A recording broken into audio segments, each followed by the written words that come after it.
was just talking to myself like crazy. For some reason, it did not go live. Sorry about that. For those of you who are watching for the second time, we are going to talk about the Hitchhiking Ghosts, and you will not be late because this is a brand new Hitchhiking Ghosts announcement. But before I get to the Hitchhiking Ghosts, and I apologize if you're one of those people that likes to jump right in, but today is very cold, so I'm feeling a little frosty. Just wanted to show you, you should all, if you're bored because of COVID-19, how about cleaning your garage? Because look what you might find. I collected these in 1983 and gave them as a gift to my to one of my patrons, and who likes Star Wars. And I thought it would be nice. But I actually collected these. I'm very well known for Star Wars. And I just wanted to show them off to you. And then I also promised a friend of mine at the very top of the hour, my friend Jennifer Krause-Fish. Hello, Jennifer. This is the mug I'm talking about. Jennifer said as a child, she, let me fix my camera. It's a little off. There we go. She lost her mug. She broke it. The handle broke off. And I found this in my garage. Again, another reason to clean. And Jennifer, if this is your mug, I'm more than happy to send it to you. No strings attached. So, okay, let's get chatting about the Hitchhiking Ghosts. And everyone, my humblest apologies for being a little scattered today. It's Monday. I'm always scattered on a Monday. So what's the difference, right? I did a little studying and I learned a couple of things, but obviously the thing I learned didn't work so well today. But, you know, every little bit. If you're going to be doing these things, this is the time to, you know, do the best you can, right? Yeah, do the absolute best you can and fix it as you go. Absolutely. So you will notice that right up here, my logo is now here because I figured out how to do that thanks to some YouTube training that I got. And then over here, I did this a little better. So this is just a little better, another way for you to reach me if you wanted to. So there you go. But without further ado, here are the Hitchhiking Ghosts that were illuminated. You may remember these, and they are still on sale. And if you think you would like them, feel free to reach out to me. But there's only about 10 of them left. I reduced the edition to 50, and they're a little pricey. But in this endeavor that I frantically, I'm trying to find out where I can put myself so I can talk to you. That's good. In this endeavor of challenges with COVID-19 in my business, which actually really kind of jeopardized these guys a little bit, but we're back on track with them. We have 10 left if you're interested in what I call my vision ghosts, my illuminated vision ghosts. But in that challenge, I came up with another set of ghosts that are beautiful, exciting, and a little more economic for you. So let's get down to business and show you that one. Okay, because I think that is going to make you, well, I hope it makes you happy is all I'm going to say. Okay, I hope it makes you happy. Okay, are you ready? Here we go. These are the black light ghosts. They look like this, so they're like having two ghosts in one. The black light ghosts. This is the announcement I wanted to tell you all about. They look like this. There they go. That's a little better, sort of that stone look.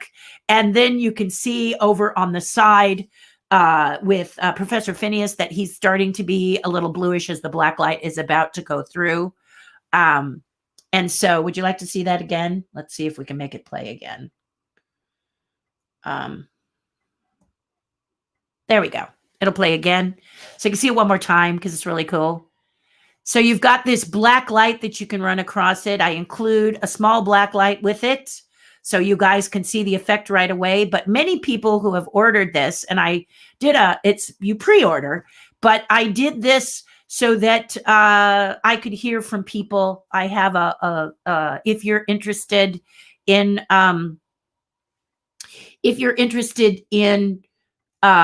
what is she trying to say but can't say it? If you're interested in keeping tabs on what I'm doing, you can always go see me at my website, which is terrihardin.com. So you can sign up and keep track of me, and I'm getting better at keeping track. But these ghosts right here are my newer version. Yes, they are the same pose, but they're more economical. In other words, instead of being over about $1,000 to own those illuminated ones, these are $750. Yeah, that's it. Plus shipping and tax if you're in California. But they're very, very beautiful. They're very, very beautiful. That's basically all I can say is they're very, very beautiful. And let me just pop over here and show you what they look like. Okay, just one quick run. And I could have cut to camera 3 and shown you, but honestly, my desk is a little crazy and it looks like my brain. So I won't do that to you. Okay, but here are the ghosts. So if we take this light and bring it in, and I mean, I know it's reflecting, so let's do that so it's not so hard on you. But if I hold them like this, you can see this is the way they look without the black light. They look like a little stone ghost. See how pretty they are? They really are lovely. And so for those of you who thought the ones that the lights went on and off, were a bit much in price, then you got the opportunity to have them here. I'm just trying to, there we go. That's better. So that's and you can see their size. This is their size. This is the professor. See, here is Ezra. You can also see that they are separate because you all asked for that. Okay. So the reason these, of course, are easily $750 is they do not have the inner workings to make them light up. We've eliminated that and created another fun light up factor for you externally. So we've made them so that they are black light. So if you're someone who loves my sculptures and my style, then you've got this opportunity to have these lovely ghosts, right? And I thought this was as an artist, and I'm and in showing you these ghosts, the important thing that I want to point out is that I'm just trying to see if I have a solid. I thought maybe I had a solid picture of all of them together for you to just kind of dwell on instead of me sort of, look, follow my eyes, I do have one of Ezra that I think works. So you guys can see that one of Ezra while I'm chatting if you like. There's Ezra. There you go. So like I said, they look like this nice stone sculpture, and then they go to blacklight. And all for $750 instead of, like $1,300 for the light up ones, right? And the light up ones, I can show you one. Actually make it work for you if you'd like me to. I can do it right here. If we cut back to me in the big screen, I can actually show you right here. In fact, I'll hold it right here, but he lights up, you see? Yeah, because he has inner workings in here. That's why he's more expensive. And he's also, you can't really see on this camera because the camera isn't as good as your eye. And this is one of the things that makes me a little bit sad about COVID-19 is that usually when I'm in person, you would get to hold this. Those of you who know my art, you would get to hold and caress and get to look at everything about this ghost to see if you wanted to have him and see that he really does illuminate. The light doesn't just turn on like a night light. It lights different areas differently because specters do this, don't they? So I didn't do that, but I created that feeling in this ghost by the way he's lit, is to just some areas are lit less, some are lit more, etc., etc. So, Every ghost is handmade, hand built, hand painted, hand mounted. And so this edition set, and let me bring Ezra up so you can see them both. This one is limited to 100 sets of 3. So 750 for 3. Okay. This is a limited edition blacklight set of 3 ghosts. You get Ezra, you get Gus, and you get Professor Phineas, as you do with this one that lights up for around $1,400. So it's a lot more expensive. Yes. And it's beautiful. And there are people out there who have bought both. Thank you very much. But these were designed for you. Those of you who have been waiting for the Hitchhiking Ghost have been waiting a very, very, very long time, haven't you? Yeah, and I'm sorry for that. It took some time, honestly, to design this ghost. Ooh, sorry, I'm just really having a good time.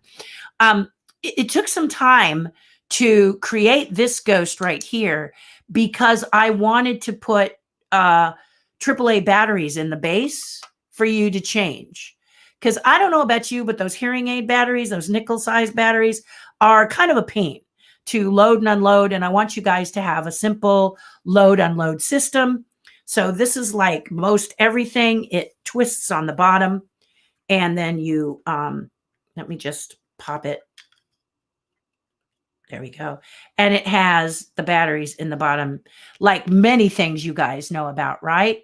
And they are numbered. You see, this one's numbered. This one is going out very, very soon because the person is waiting for it. Everything is done by me except for the manufacturing part of them, which is where I got, and then it just sticks right on. See? Boom, boom, done. Turn it on. Woohoo. That's that one. Okay. But I have designed a certificate for them. I have designed a box for them. The box for this one is different for the box for this one. Okay. And that's my deal. Okay. So those of you who don't know Terri's deal, what the heck? How do I know that I even want it? Because I can't touch it and hold it. Trust me. You want it. You do. If you can afford it, you want them. And that's not me. That's not just me, Legendary Imagineer, telling you want them. It's just me saying that I put every bit of my bone and marrow and blood and soul into these. And that's why they look like they look. And also for you guys who collect ghosts, and let me just put them on a picture so that you can see them. Here's another one of them, wonderfully, happily illuminating, that you can see. The thing that's so beautiful about these ghosts is that I always try to learn about the characters that you love and then create something that is the personality of the character. Okay. Like, for example, the ghosts are hitchhiking, but if you collect the Hitchhiking Ghost, they're all kind of leaning like this way over. So if you have 150 of them, how do you really tell the difference? Maybe larger, maybe smaller, maybe, I don't know, different color.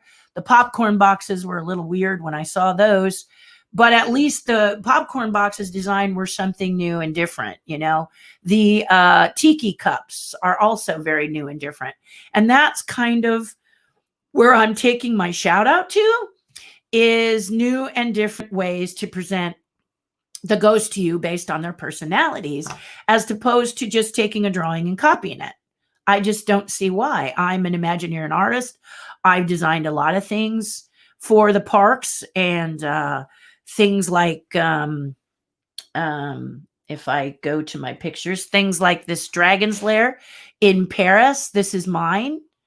And so I do it because it needs to, as an artist, it needs to appeal to me, and it needs to appeal to you as well, right? If you're going to create something like this. So that's what I wanted to share with you today, was the ghost stuff. I wanted to pitch it and wanted to show it to you and wanted to start out with that because I know a lot of you were tuning in because you wanted to know about these ghosts, and there they are. Okay? Yay! I hope you enjoyed that. I hope that's special to you guys. I'm just changing this so it doesn't make, let me see. Am I too dark? No, that's all right. Okay, cool. I just didn't want to be in the dark. There we go. I'm also wearing this bright orange. You see this bright orange I'm wearing today? That's because it was raining when I came out to my studio, and I needed to be able to put the top up. So here I can put the top up because to keep from it raining, right? I had to have an outfit that put the top up. So that's what's that about. That's what that's about. Okay, now not to disappoint others. How was your weekend? What was going on? What were you doing? What was happening? Screeners are coming to us, and movie screeners, and we watched a few yesterday. We actually saw WW84 or Wonder Woman 84, and I have to say I didn't understand why it was WW84. I automatically saw WW84 and thought it was World Wrestling Foundation.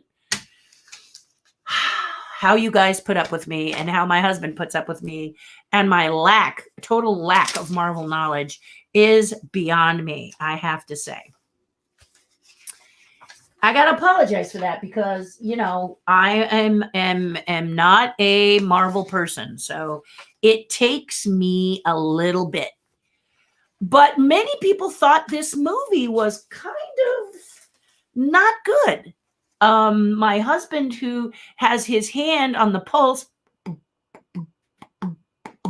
of Marvel, said that people aren't liking it. They think it's like a TV film show. What do you think? Post in the comments. Let me know if you are a Marvelite. And is that what they call you? If you're a Marvelite, let me know, because honestly, I didn't know. I didn't. Yeah. And then I watched it and I thought, it's pretty cool when, even though people kind of think the movie might be TV movie or might be a bit kitsch, the 80s were kind of kitsch. So that might've been their thinking, the clothes it's interesting because I lived during the 80s. So the clothes I'm seeing feel like someone looked them up in a book and then made the clothes. So that was kind of funny to me. But I thought the movie was watchable, very watchable. Did I love it? I mean, again, guys, I have to use the disclaimer that I'm not in the Marvel universe. And Rocket from Guardians of the Galaxy was nowhere to be seen. So it was my favorite character.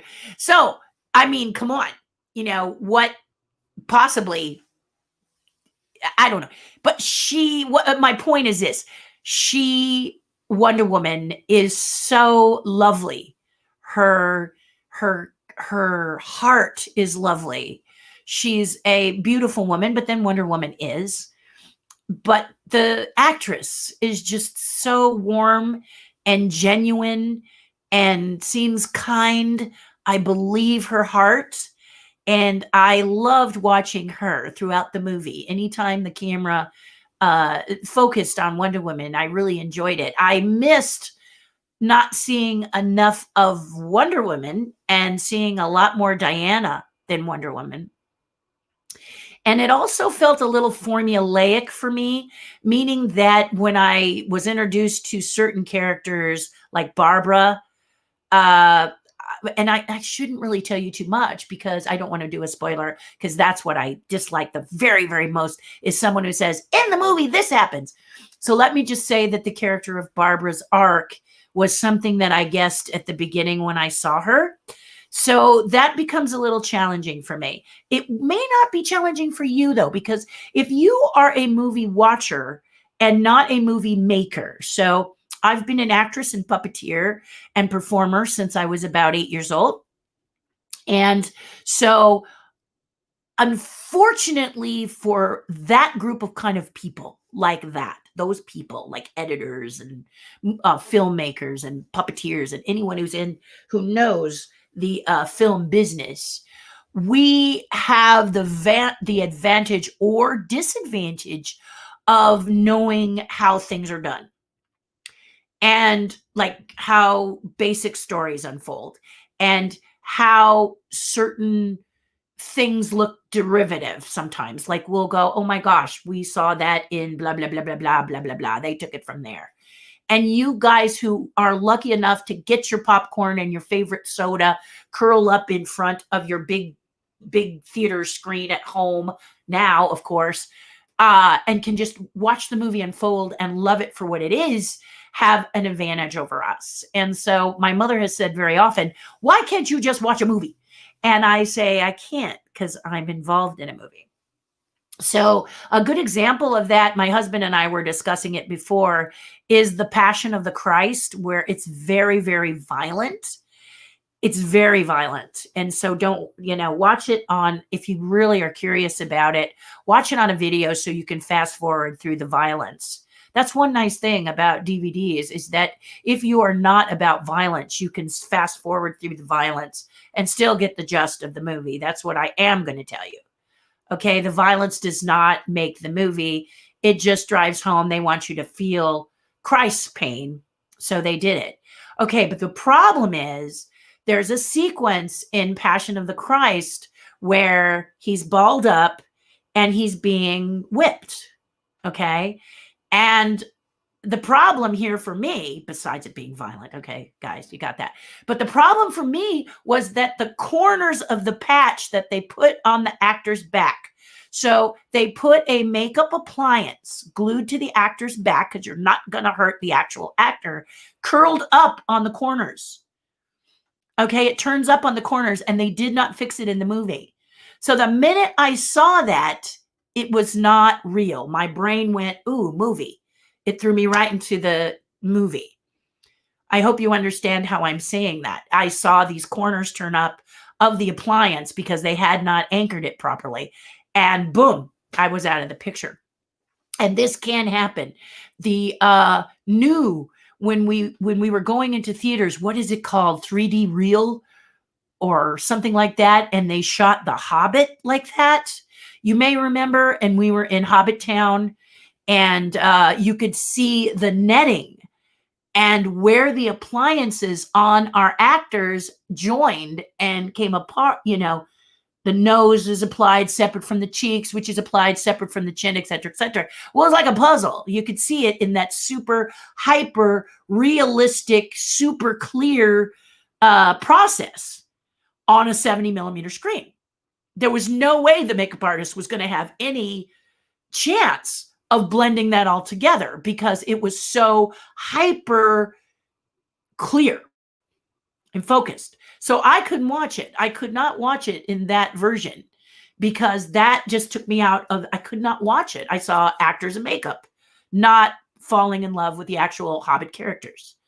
Okay. So that's why I like classic digital or, some of the ones that it's a little different focus. It's not quite so crisp because the makeup artists have room to move. Back in my day, they filmed, okay? And many of you, I'm sure, have watched films like Godfather is a film. And one of the other films that the makeup is really good is Amadeus. But if Amadeus was shown digitally, a lot of Dick Smith, and Dick Smith was the master when it came to makeup effects. People that are masters today, like Rick Baker and Greg Canham and Steve Johnson was a makeup master. He's retired now. He writes mostly books. But these masters had film because film shot in a certain way. And if you played with the lights, you could hide some of the things that you were doing so the character really looked like the character in film. And many makeup artists, cut their teeth in film. So when it came to digital, it's a whole new learning process. So I really like to watch film because I like to be swept away into the imaginary world that they're creating, or the movie world. So, but because unfortunately, if the makeup isn't good, boom, it pops out and I can't watch it anymore. So that's why I'm saying that when we were watching some of these, when we watch some of these movies like WW84, that there are areas where I'm having trouble believing the character development or the character backstory or the character at all. And that's my cross to bear, if you will. Yeah. So I know that you come to this channel to talk about stuff or get away from the reality of things. And I'm talking about if you're binge watching television shows and watching movies, excuse me, that these are some of the things that, are the challenge for me. So I'm not the end all person to do it, but you will say one of the things that really impresses me is if I see a movie that just dazzles me and my husband, who's a filmmaker and editor, we have a big win. Okay. So just for you guys, what would be that? I would say The Departed. Oh my goodness. Whew. First time I saw Departed, I didn't know if I could sleep. I didn't know if I could handle, and I just realized I wanted to put this on instead of the other one, so forgive me if I'm playing around. But I didn't know if I could handle. I shouldn't have saw that movie at night, is what I'm trying to say. The Departed. Editing was amazing. Story was amazing. Shocking, devastating, jarring, unbelievable. And the other one was Get Out. Although there were a couple of things that I could guess in Get Out, the intensity was beautiful. And then the other one that I liked is the one where the creatures are invisible.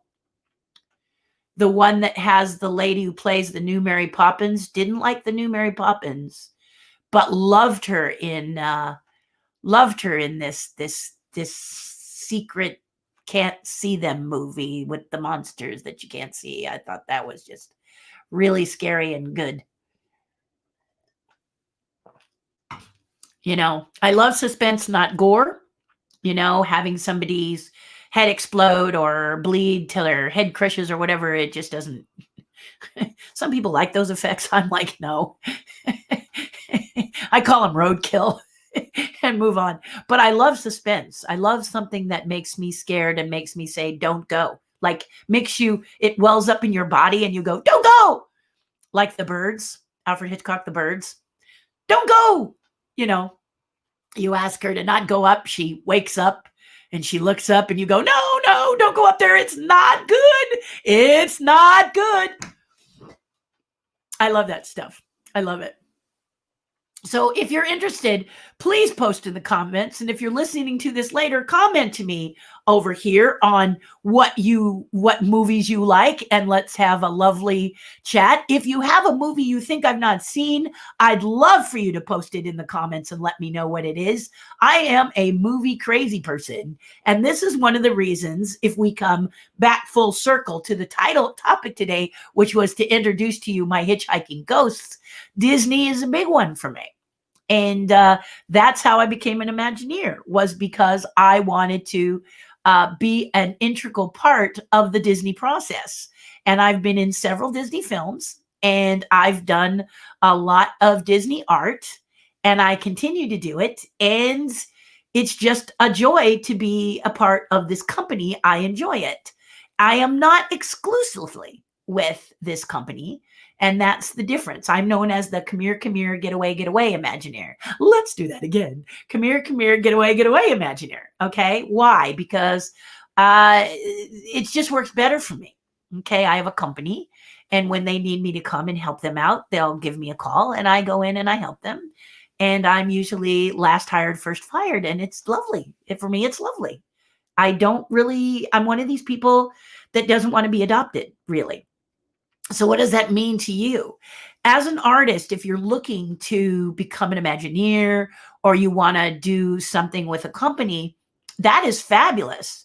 But you kind of ask yourself, what is your artistic behavior? Okay. By that, I mean, are you someone who is disciplined enough that you could work at home? I mean, you probably learned that a lot with COVID. But are you disciplined enough to work at home? So if you're given a project and a deadline, can you make it being at home? Some people can't. Some people like the regiment of a job where they go in, they do their work, they come home, and they're done. And this is what I'm talking about. Okay. How do you see yourself as an artist? Are you someone who would much rather be at home creating art on your level? Or are you someone who likes that regimen? I had several friends who really love the structure of being an employee at Walt Disney Imagineering. They just love that better. And that's great. They would get to go places and do things. And as an independent contractor, independent work for hire, that's me. As an Imagineer, still an Imagineer, working for Imagineering, always an Imagineer. It's your heart and your head. They would still send you. So at one point, they asked me if I wanted to go to Shanghai to work on the Shanghai park. And so it's basically, yeah, that's how those things kind of work, And if you want to know more about that, feel free to post it in the comments below. I'm happy to, I guess I should do this for those of you on YouTube. But I'm just saying, this is my history in my life. As I grew older, I realized, as I grew in my career, okay, I had to make these decisions. I'm also a morning person. I'm up at 4 or 5 or 6 in the morning and I am like, whoa, where my husband is please give me coffee first and stop being so bright this early in the morning. Come see me again at 1 o'clock. I should be coherent by then. And there's many artists like that. I have a very dear friend named Chris, and he's a night owl. People call him the vampire because he likes to work, say, from 5 p.m. till early dawn. So that's what you got to ask yourself as an artist. When do you like to create? Where do you like to create? And how is that going to fit in your dream? Because Disney, I was going to say that Disney doesn't really have a lot of didn't have a lot of places as an employee to work that shift, late night, but they do. They actually do. On Disney Plus, they have I think it's called A Day at Disney that is streaming on Disney Plus, and it shows a diver, and he's adorable. He talked about how he loved diving. And anytime I've watched divers on YouTube or whatever, a diver is out in the ocean doing ocean cool things. They're swimming in the barrier reef, or they're, discovering a whale shark or something. And this guy takes us on a journey in the submarines at Disneyland. At night, he makes sure the submarines are clean and he makes sure that the show is functioning because it's all underwater. And it's very, very impressive. It's very, very exciting to see his life. So he proves that just because you may not see the possibility, that the possibility doesn't exist, and that maybe you can create that possibility, right? So I know these broadcasts that last more than longer than, the usual 10, 20 minutes or whatever are designed to help. I will go like on lily pads. I'll jump from project to project, or idea to idea, what's kind of flowing through my head because it's kind of a freeway. So if you have what it takes to sit through these, which many of you do, that's wonderful, because some put it on like the radio and some are actively listening and saying how they feel. And some of you are responding. And those that you listen and watch again go, Jiminy Christmas. I don't know about you, but they look at my live broadcast and they go, my goodness, it's 2 hours long. What is that about? And so I'm going to do something for you guys that I'm working on now called Terri Hardin Highlights. I'm working on it right now as we speak. And I think it's going to be a different channel, but I'll talk to you about it here. I'm trying to find out from YouTube experts whether it's better to do a channel or a playlist. And if you are a YouTube expert and you're still hanging with me or you just popped in, I'd really appreciate it if you put in the comments what your thoughts are. Is it better to do a different channel and just make it all about the highlights? This is what I'm getting, okay? There's a wonderful YouTube channel, and if you haven't checked it out, you want to learn about YouTube, it's Think Media. They really are really good. I can't get over how I've been learning. I'm slow. I mean, guys, I don't absorb this stuff quickly. I'm 63 years old, and I am used to, hi, how are you? You know, I communicate face to face. That's my best communication skills. Here, I've had to learn to talk to the camera, to have good communication skills via social media with you. But it took practice, and it took perseverance, and it took me saying, I'm gonna just fail forward, to quote Maxwell, as much as I can. I'm going to fail forward and fail forward. And if you saw my first video, it's hilarious. In fact, I'm hoping to link it so that you guys can actually look at it then and look at what's happened to me now in just a couple of short years. And that's just because I just kept doing it. And many of you have been with me since the very beginning. And I'm never going to be perfect. I'm never going to be, wow. But then I want to have interaction, and I want to help you guys. So this is my chatter channel. This channel is the chance for you to come in from the cold of reality, and sit by the fire and hear a story. And who knows what that story is going to be about, you know? There was someone, I think a couple of broadcasts ago, who asked me to talk about Michael Jackson.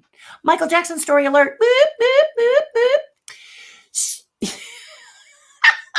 So this is what I mean. You see, freeway, shoom, shoom, right?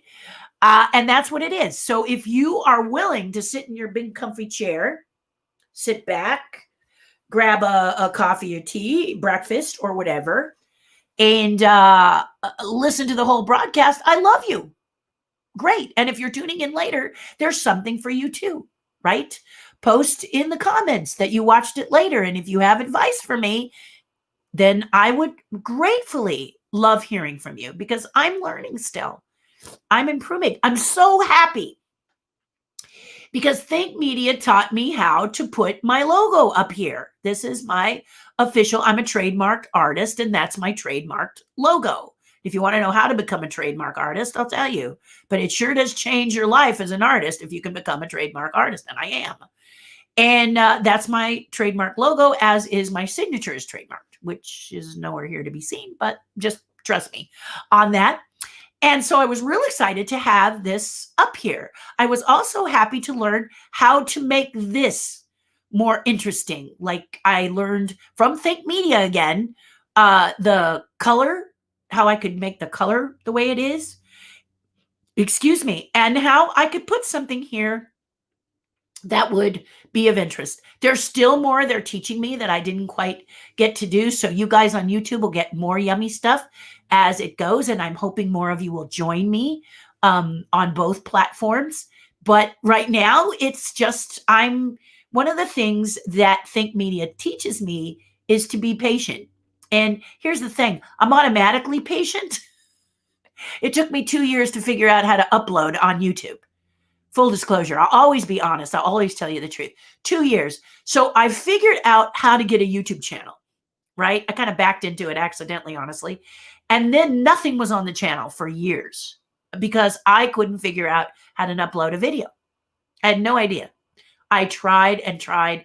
I watched and tried. And for some reason, it wasn't collating up in the little child brain that I have, right? But my husband said at the time, that doesn't mean you can't create content. The thing, have you ever been a teacher or a doer, and all of a sudden you decided to teach and you left something out vital? That's my husband. He's so good at what he does, and he tries to teach me, who a lot of times gives him the look. You get that student look that's like, I don't know what you know. He sees that look a lot, and it's very frustrating for him. I'm one of those you got to use like visual aids.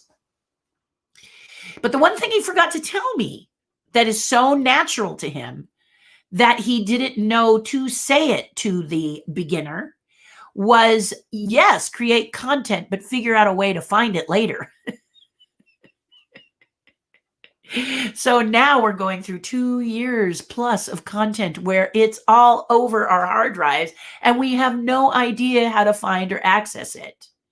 Now, luckily for me, I'll share with you it with you as I find it. And I'm getting ready to do a how-to channel as well. And again, I think Think Media is telling me it's better to do a how-to channel than to pile it all in this. Make this the channel where you come in from the cold and get fun stories, and make those the channels where you learn, and then you get the highlights of these long lives without having to sit through 2 to 3 hours of yappy, yappy, yappy, yappy. So you thought I might have forgot that Michael Jackson story, but I did not. So here you go. When I was working at, I don't actually remember where I was working, to be truthful with you, but I got a call from someone heard about me, and they knew I was a puppeteer, and they knew I was a builder. I do a lot of cosplay building. So why don't I show you some, I told you I'm visual. So let me kind of help you be visual. So I'll be, visually showing you what I'm up to. So I built a lot of costumes when I was growing up, and that put me through college. So I started simply with this one here. And yes, that's my hair. I'm going to go on and I'm just show you a few things. This is actually my hair, and this is college. So I built that outfit. I'm not as skinny. Who is? But just to show you that was my mime costume, and I liked, I'm not a big fan of clowns. I think it's great if you're a clown like that, but they frightened me as a child. So I did the European clown. That's why I have that more of a European face. And then this hair is all mine, just completely all mine. That comes from being of mixed races, right? So if I cut back to this, as I show you another picture, I'll also show you the picture. I did this one here because I'm a Star Wars nut. So here is my New Hope. Over here is my New Hope shot. And I built everything in that outfit. So I built the lightsaber you see, the gun belt, the hat, the clothes, and the Yoda. I sculpted the Yoda puppet and dressed him up as well. Here's another shot of me at a convention, just kind of looking good, like, my vision of a New Hope. And you'll notice my hair is very straight. That is a Terri meets the curling iron. So there's that, and so on and so forth. So I did do a lot of costumes. Here I am with Michael Jackson, because this is the subject we're talking about, is me and Michael. So in this picture, I was hired on a little film you might know called Captain EO. I was contacted and asked if I would build what's called the Whip Warriors. And those of you who have seen Captain EO, Michael is attacked by whip mirrored sort of facial guys, and they're called Whip Warriors. And I was brought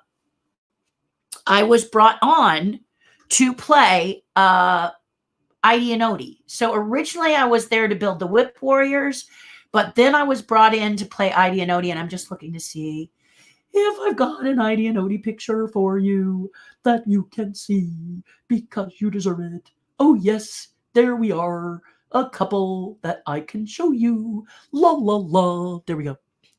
Okay, so again, below is this picture of me and Michael. And then above is the ID characters. Now, the reason these pictures are not so great is because they were taken in 1985 when there was no digital phones or digital cameras or anything like that. So that's why they're not great. But the one on the your upper right is us on the ship. And then in the left is the actual characters. And I have another picture that I can happily show you that has the characters a little crisper. These are actually different actors in the suits, but that double furry two-headed character is the character that I played. So I played him. So they put two little people in this character, and when you see them walking and disguising themselves in the scene, you can see that they're walking, or when they walk to meet the witch, you see them. But anytime you don't see their feet, the performance is mine. So that's what I did there. So the story, let me tell you a nice Michael Jackson story, and I can easily let me just turn that off and cut back. Yeah, there we go. I wondered if I had a picture of him just smiling, but I don't see it here. So we're just going to have to hang in with the one of me. But here you go.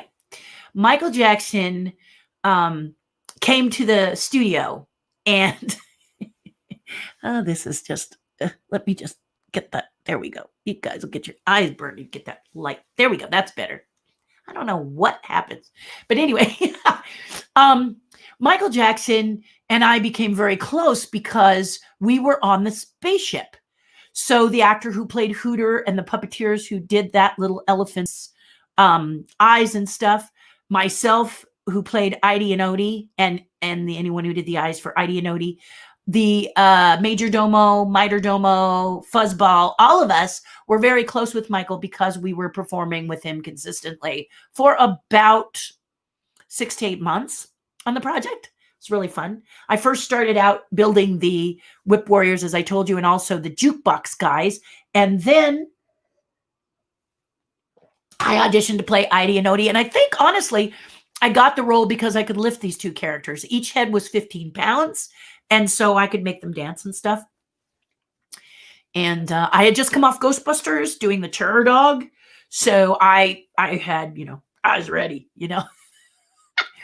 But anyway, Michael and I became really good friends. And Michael used to invite some of us to his trailer to have grape fights. He would have grapes brought in, This is the thing when you have a young, happy, vibrant mind, you come up with like crazy stuff. And one of the things was he loved to have grape fights. So he would invite us in and we'd have grape fights. That's one of the things I can tell you about him. And then finally, I used to go by myself and go on the set. So when you're filming, for those of you who don't know, when you're doing a movie or a TV show, or in this case, it's a movie. This was a movie to be shown at Disneyland, and Walt Disney World, I believe, was going to have it too. So when you do that and you break for lunch, they put a sign on the door that says hot set, meaning you cannot cross into there because you could move something that would then ruin the rest of the shoot because you've moved something and it kind of jumps, or, it ruins continuity, as they say. But they would allow me to go in because I would go in, sit on the stage or near the stage and have my lunch, just to have a little bit of peace and quiet.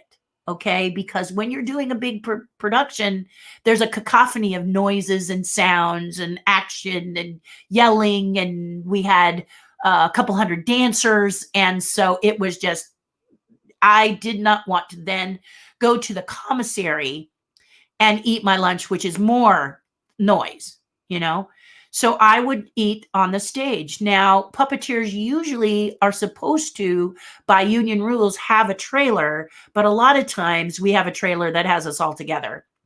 Small trailer, lots of people. So again, lots of noise. So if you want that quiet time in your head, that kind of peaceful meditation time, if you will, I needed to find a different spot. Now, I will say, Tony Cox, who plays Hooter, the elephant, he had his own trailer, as many people who wear the costumes do. They need a place to change. They're considered actors because they're in the suit. A puppeteer is kind of that area of air between two pieces of bread, and that's a little bit challenging. So Tony offered to share his trailer with me, which was great because I got to know an amazing young man who has gone on to do some amazing movies. Bad Santa, Me, Myself, and Irene. He plays the other guy. He's just a really brilliant actor and a lot of fun. The other thing about him is he's like 3'7" or something, and he drives a Cadillac. So it's really, he's really adorable. He's also in a movie called I'm Gonna Get You, Sucker, and he's wearing the block shoes. But anyway, one day I'm eating my lunch. Here it comes, I know. Sorry for those of you who are hanging on the edge of your seat. What about Michael? What about Michael? I knew Michael all on the set, and then I was his friend up until the day he died, which was really lovely. It's a great opportunity. It was wonderful to get to know him because before I knew him, I wasn't as obsessed with him as a personality. I was more obsessed with Francis Ford Coppola because Francis Ford Coppola directed Captain EO, and I am a Godfather freak. So I was really like, don't act stupid around Francis Ford Coppola. But when I met Michael, I met this gentle, sweet young man who just was trying to figure out his life, basically. So I'm on the steps of Captain EO set and I'm eating my lunch. Well, I actually get ready to eat my lunch when I hear a noise. I'm usually by myself. And I said, hello. And coming back at me, hello. And I said, Michael? And Michael said, Terri? And I said, are you working? Do you need the privacy? I was just going to come and have my lunch. And he said, no, come join me. I'm having my lunch. So there, Michael Jackson and I were sitting on the steps of the Captain EO set having lunch. A very nice, quiet, peaceful time. We usually get about an hour for lunch. And so all kinds of subjects were discussed, but there was one burning question I had. Now, understand, guys, those of you who love Michael Jackson, his hot period, and he was very hot most of the time, right? But his on fire period was in the 80s, around 1985, when we were shooting Captain EO. He was on fire. Billie Jean, he did Thriller with Rick Baker, et cetera, et cetera. He did, it was Michael Jackson stuff. He was doing Moonwalker. He was doing all kinds of amazing things in the 80s and was known for his dancing, was known for his choreography.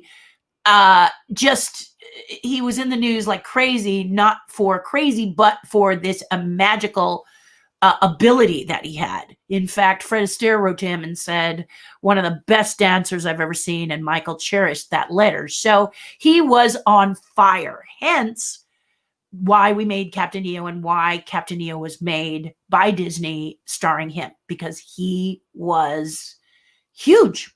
Huge. Just right? And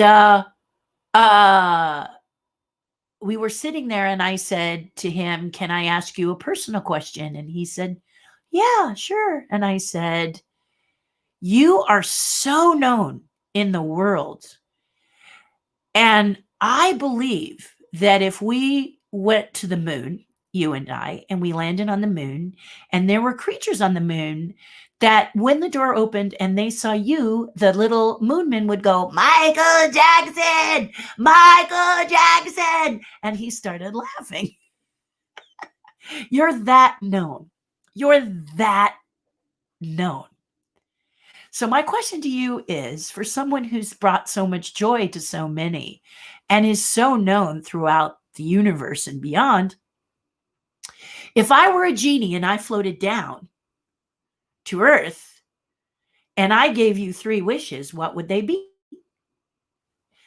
He thought for a moment and then he said, wow, nobody's ever asked me that. And I said, well, call me nobody because I'm asking. And he said the first wish would be that he had his childhood. So many of you who are Michael Jackson aficionados will say, you'll say, I remember at 4, he started singing a song, ABC, and poof, huge, right? And he was with the Jackson 5, but he really, when he sang, you know, all of that ABC stuff, he kind of separated from his family, and they kind of became the backup while he was kind of, catapulted into the limelight, right? And so his parents squeezed tight.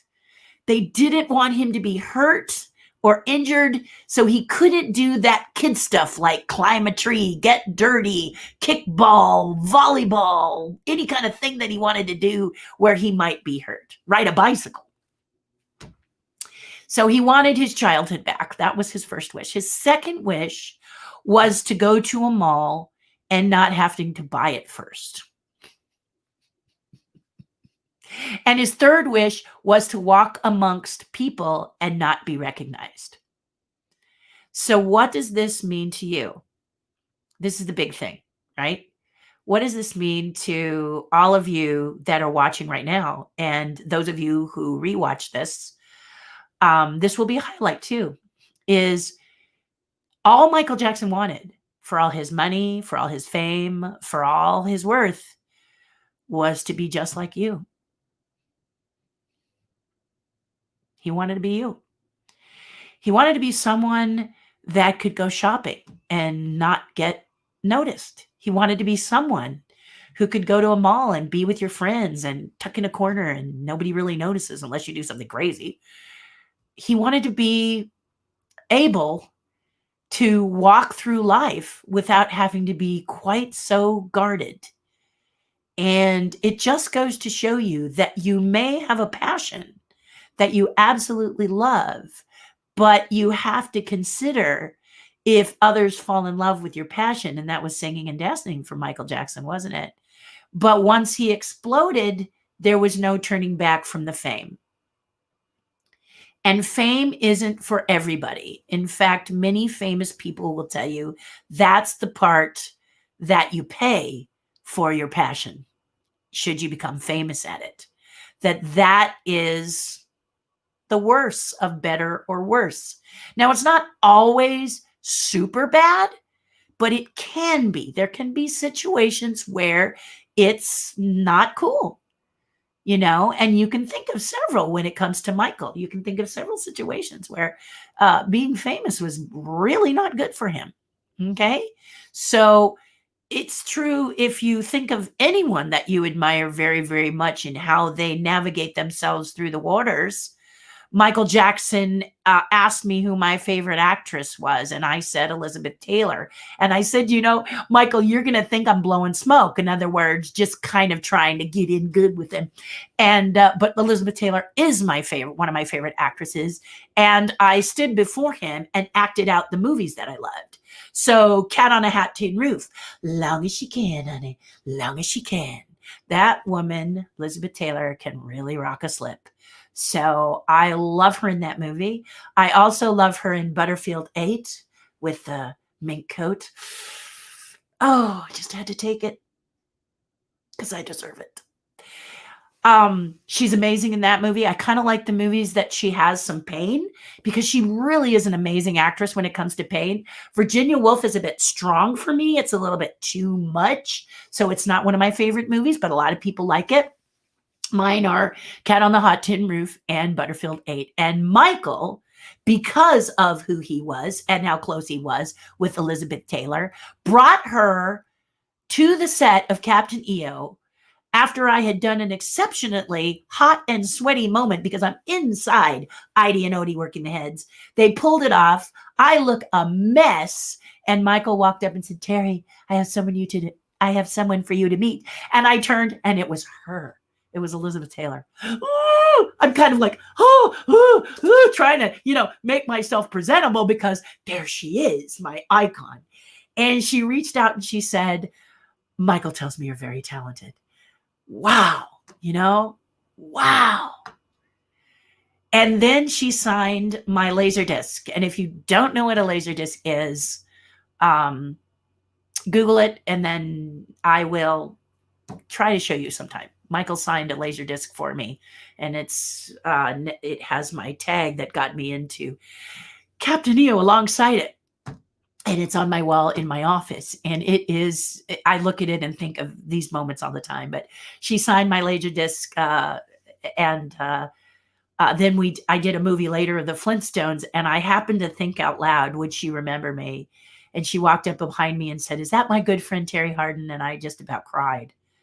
So I work hard to remember people's names, but I'm one of those people who it doesn't really, I'm not going to be Elizabeth Taylor or Michael Jackson, who seem to be able to remember names like a bear trap. I mean, they just didn't seem to forget people's names. And I dreamt of being like them, but I'm not. I'll keep trying, working to that perfection, but I'm not. At least I can pronounce your name better. Like Deanna, I was calling her Deanna Scanley, and she said it's Shanley. And I said, okay. And I wrote it down and I practiced, because at least I can pronounce your name right if I forget it. And then I usually say, I'm terribly sorry, I don't remember your name, forgive me, is what I usually open with, because a lot in my brain going on. And for some reason, it doesn't hang on to names. It hangs on to faces. I'm visual. So I will remember your face. I may not remember where I met you. And then you get Elizabeth and Michael Jackson, who just every time they did it. And it was just phenomenal to watch them in action. But getting to sit with her and talk about these films and talk about things like that. And that was a gift Michael gave me. And this is what Michael would do. Michael would do these sweet little things. I was also I'm very gullible. So Michael loved punking me. I mean, he really did.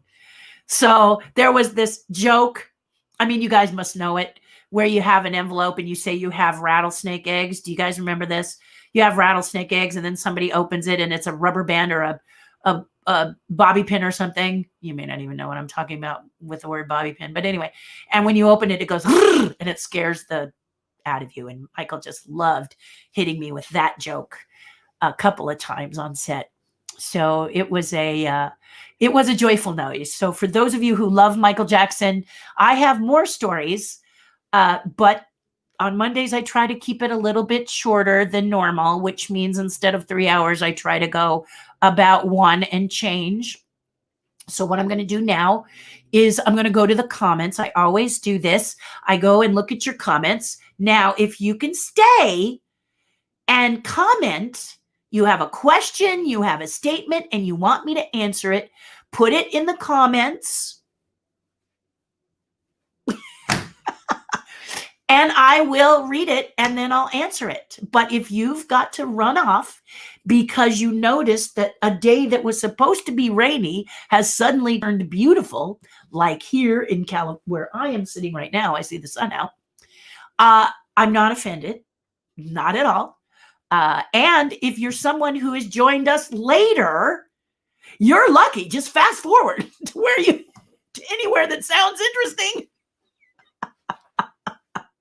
That's the magic of listening to it later. And then I'm going to ask you, please post in the comments and let me know about you and what you like or what you'd like to hear about, or what you thought about the story or the ghost or this channel.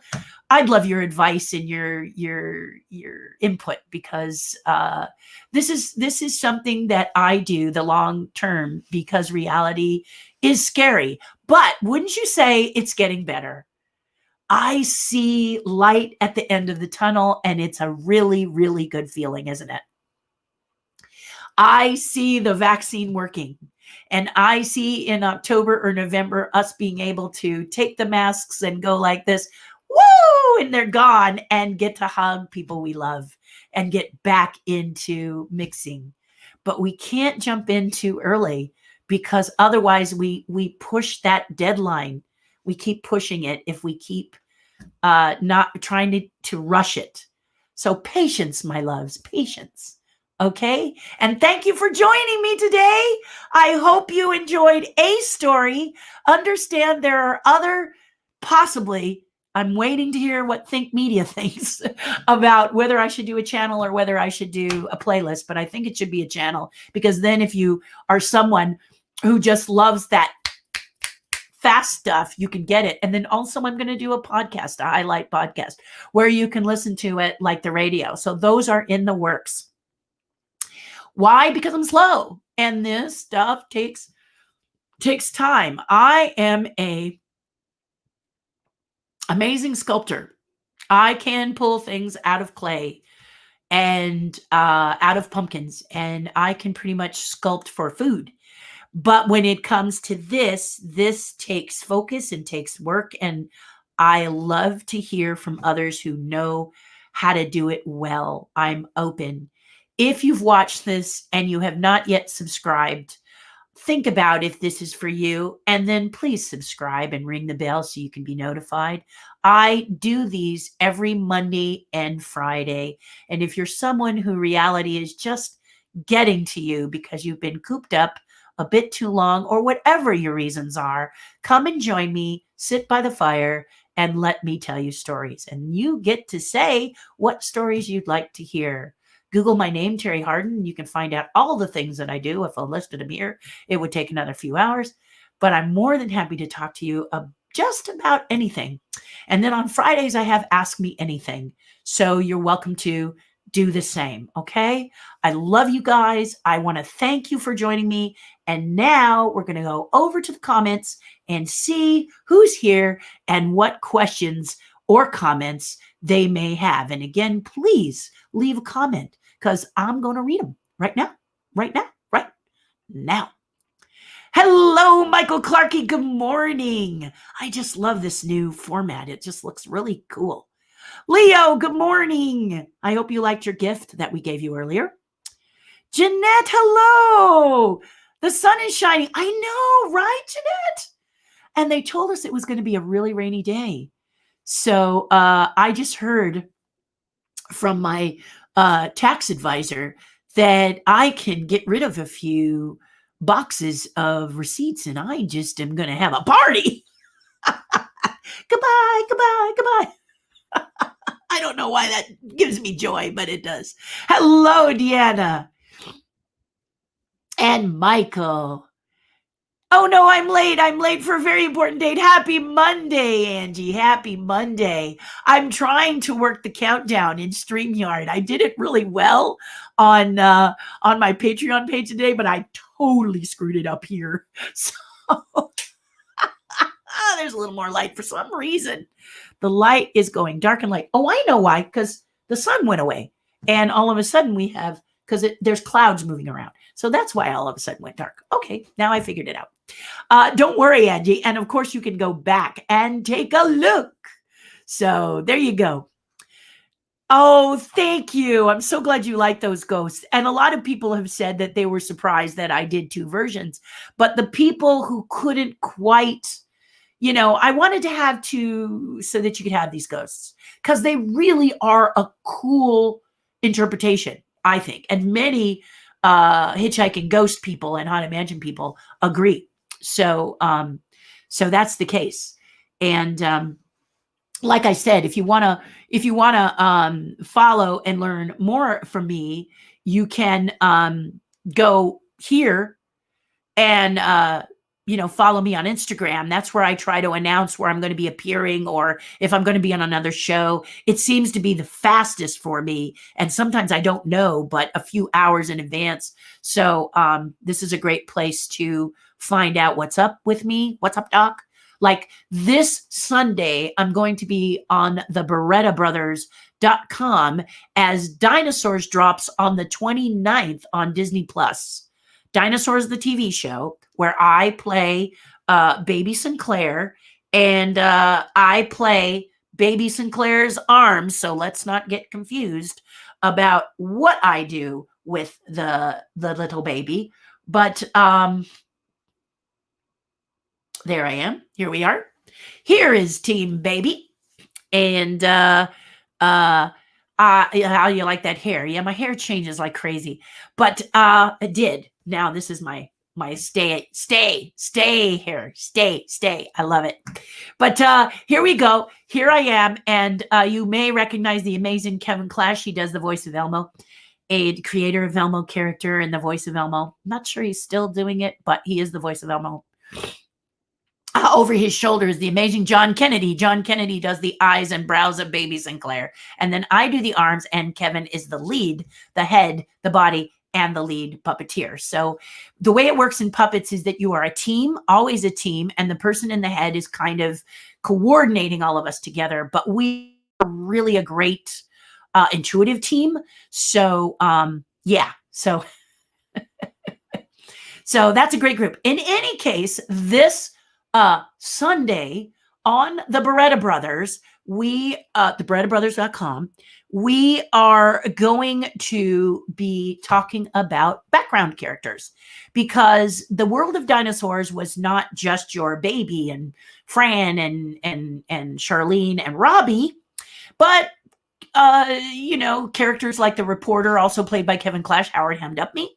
So you'll see Kevin this Sunday. And then characters that we played. And I'll be showing some pictures. John and I played arms for the class. We were just dinosaur arms that raised our hand and stuff. Cool stuff. So we'll be talking about it. It happens 2 p.m. Pacific, 5 p.m. Eastern. And I will be posting on Instagram and working to post it everywhere else, but definitely on my Instagram, where you can go, where you can click, when you can see it. So if you're kind of like, I missed all that, don't worry. You'll be able to see it again soon. But that's what I mean. That's why I decided to give you guys a heads up with Instagram, because that's where I usually put it, because I can do it, like that fast. So that's kind of my thing. Good morning, says James. Caught another live. Love the Hitchhiking Ghost. Thank you, James. Thank you for saying that. You never know what's going to come out of my mouth on these. And so, Think Media is saying one of the things Think Media is advising me for a good YouTube channel is to be more focused. But this is my life. This is a peek into my brain, which can be very scary. As you see, shoom, shoom, freeway. And then also a peek into my history. It's kind of the Thanksgiving table, and you get a little potatoes, you get a little turkey, you get a little, cranberry sauce.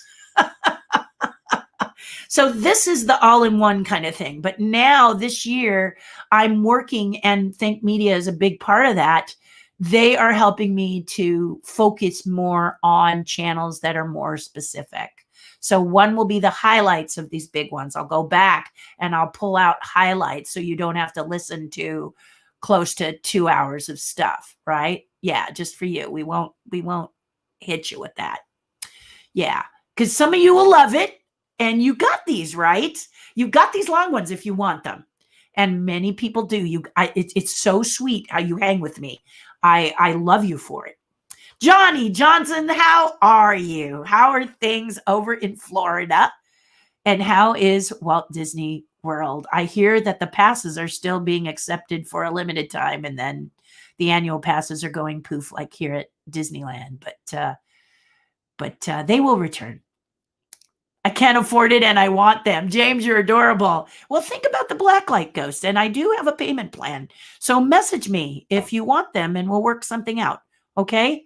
That's the other thing that I do, is if you decide you really want them and you want to take some time to get them, because they're pre-sale. Okay. I don't know if I mentioned that. So thank you, James, for saying what you just said. James J. Williams. They're a payment plan. So the lit ghosts, these ones where the lights go on and off, they can only be produced 5 per month because they're all made by hand.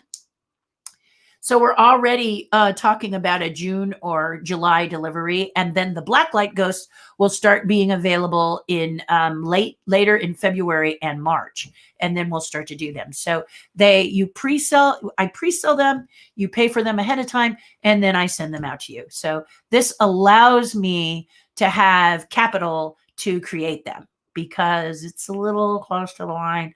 So this is a great way to do it as an artist. So thank you, James, for saying what you just said there. I'm at work, but watching on my break. Thank you, Liz Reed. And today, Liz and I talked about, I spoke about you, Liz, and the run races that we used to do when we were at Disneyland and how I am running in the chalk walk. So let me just pop over here and give you a couple of things that will help you on here. Okay, so the first one is if you want to watch our dinosaurs thing on the 31st, one way to do it is to look at the BerettaBrothers.com. And this is how you spell it. 2 T's, 2 R's. And that way, you know, you can take a screenshot, you know, you can kind of try and find this. And also, if I'm doing the chalk walk, this is Children's Hospital of Orange County. We usually run at Disneyland to do it. And if you want to help me raise money for that organization as I do the walk in March, this is where you would go to this link to throw me a couple of bucks to help the Children's Hospital. And we all need help now more than ever, don't we? So if you've got a couple of bucks or you skip a Starbucks or something and you want to throw it to me, not the Starbucks, but the cash for the Starbucks, please go here and do it there. I'd really, really, really, really appreciate it. You know I would. This is how you can do something for someone else and feel better. You're doing it through me, but believe me, you're going to get a shout out. Robert Anderson donated yesterday, and I hadn't even announced, you know, I did kind of do a post, but it doesn't matter. That was just very, very impressive to me. So there's that. So back to you guys, because that's really what I wanted to say. So just wanted to pop those out. Here we had snow on Sunday. It was so much fun. And I'm like so jealous, just like you had snow. I live in a household where it's high risk, the tiny bit of reality. It's high risk for COVID. So we don't go anywhere. And if we do, I'm like getting prepared, you know, the helmet, the mask, the hazmat suit, whatever, so that when I come back, I protect my husband, who's the one who's at high risk. So good for you for having snow. Let me live vicariously through you right now. Have you watched WandaVision any? And WW84 is DC, so we won't fault you there. Thank you, James, because I don't know the difference. My husband has tried to explain this to me, James J. So I can't figure Marvel or DC. They all get kind of blended. And isn't Marvel trying to connect with DC a little bit? Or am I just imagining it? Because, you know, I can't follow it.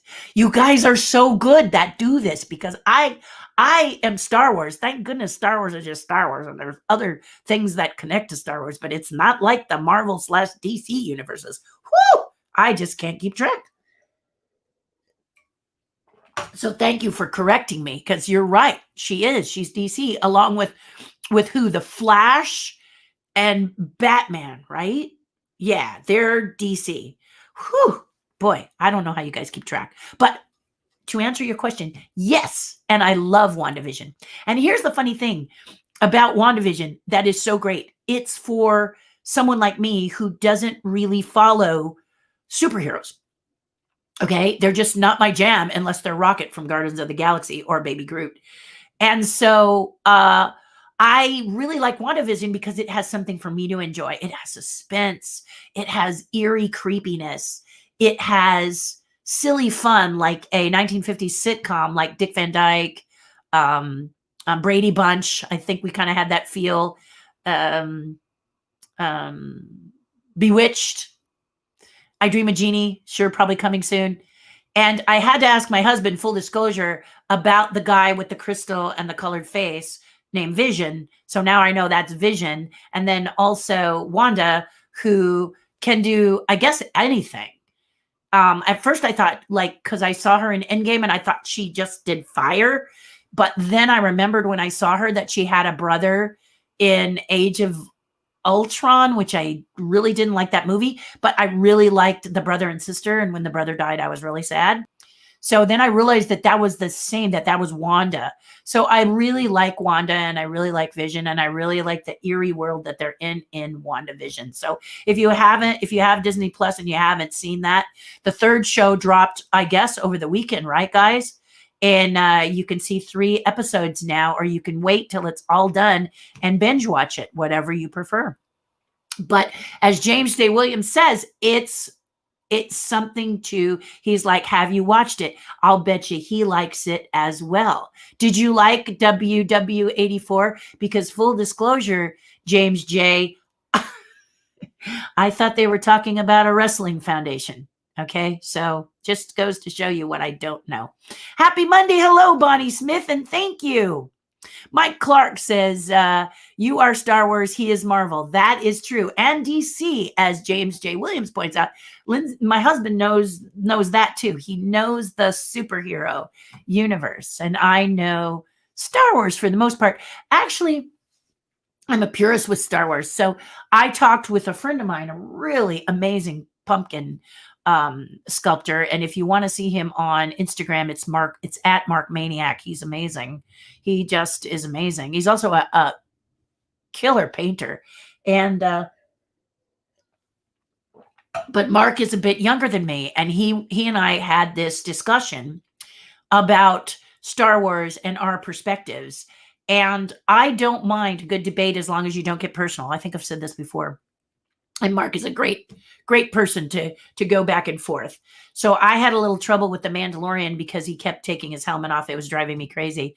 But Mark pointed out that happens a lot in Clone Wars or Rebels, one of the two. And then I should go back and watch that a little more closely, which, full disclosure, I haven't. And then I would understand that based on those, that's how The Mandalorian is removing his helmet more. And I told him I would, because that helped me to see it from a different angle, because I was getting irritated thinking it might be the actor saying, if I don't get to see my face more, I may not come back, which is so stupid because we see this guy in everything, including WW84. So how much do you need your face seen? Personally in Star Wars, leave the helmet on as far as I'm concerned, because I like the voice much better. But this is me. Okay. But Mark did point out that maybe I need to watch a couple more of the animated a little more closely. I watched some, but I didn't go far enough in, according to Mark, to really get a feel of that character. So I promised him I would do that. And that's what I love about all you guys, is that I get to see it from a little bit different perspective. I don't always agree, but I love hearing it. I thought you did, James, because I did too. My wife just started laughing and says Rocket being her favorite makes sense.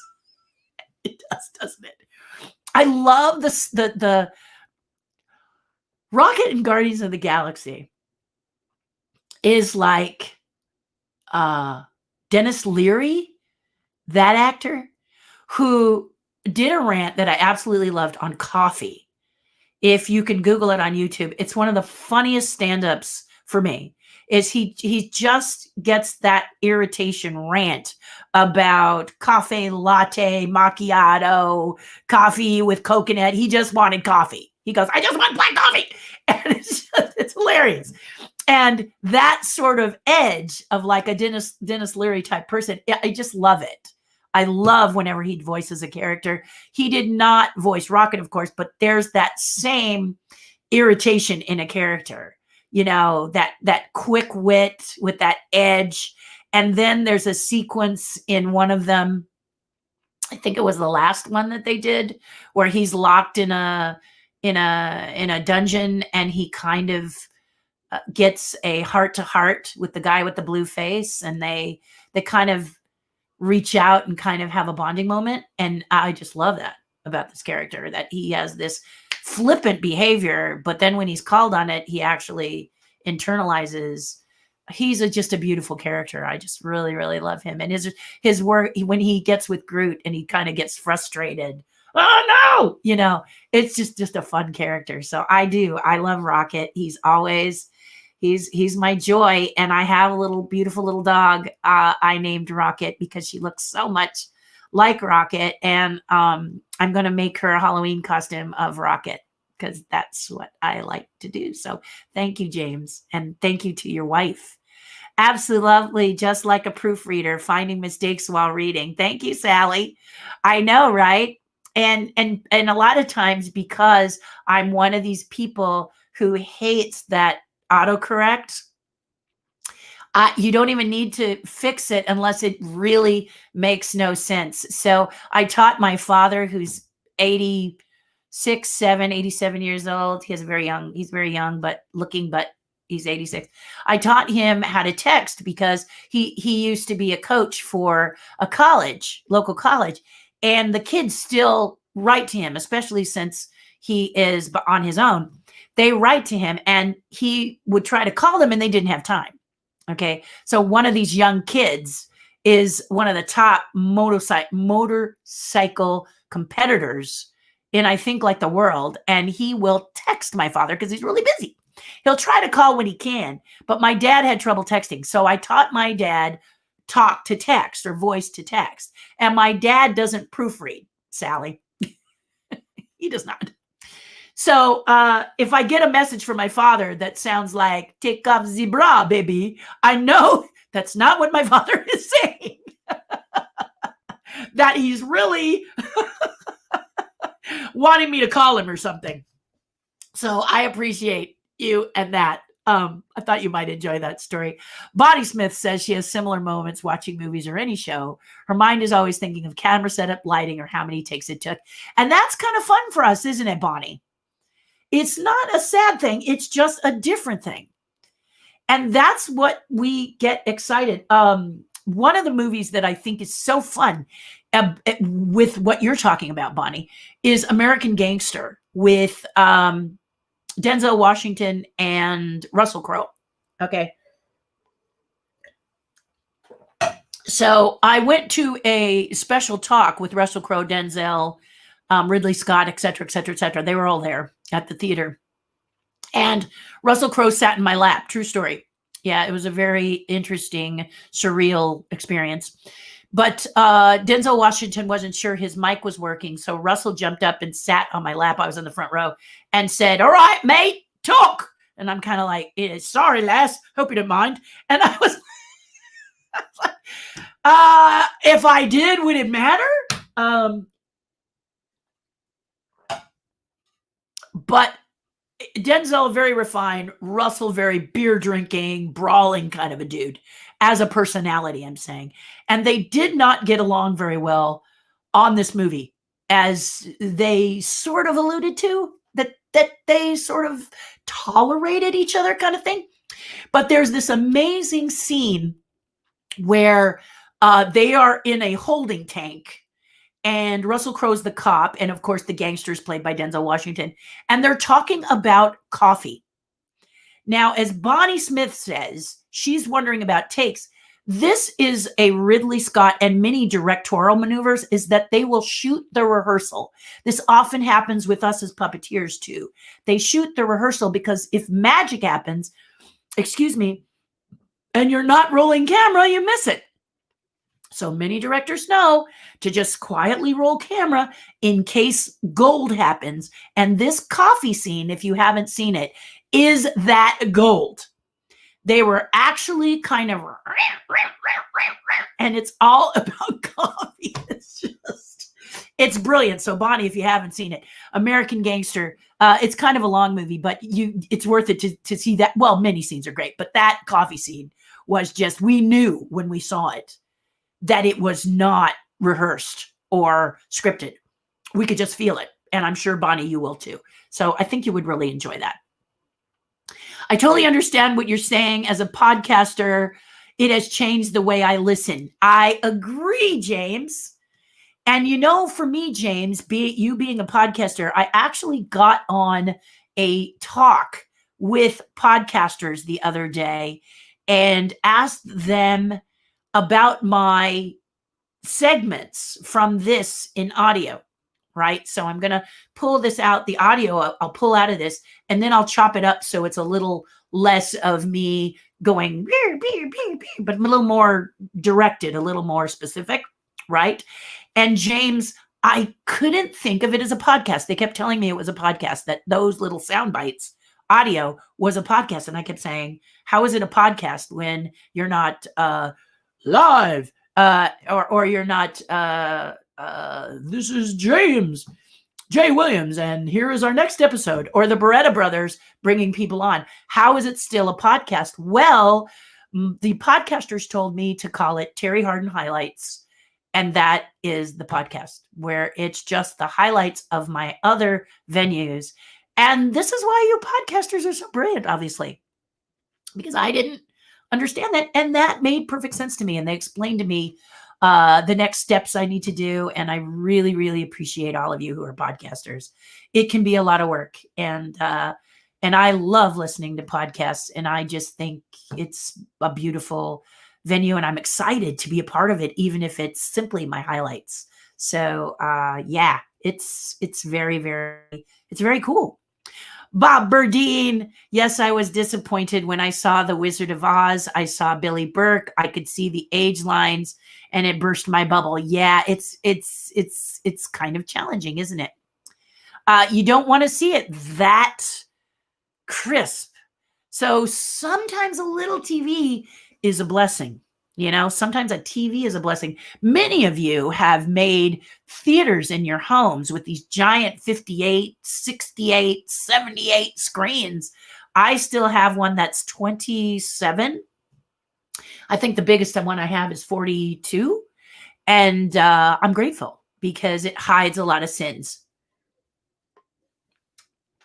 And also, when popular, makes me go out to the movie theater if I want to see it on the big screen.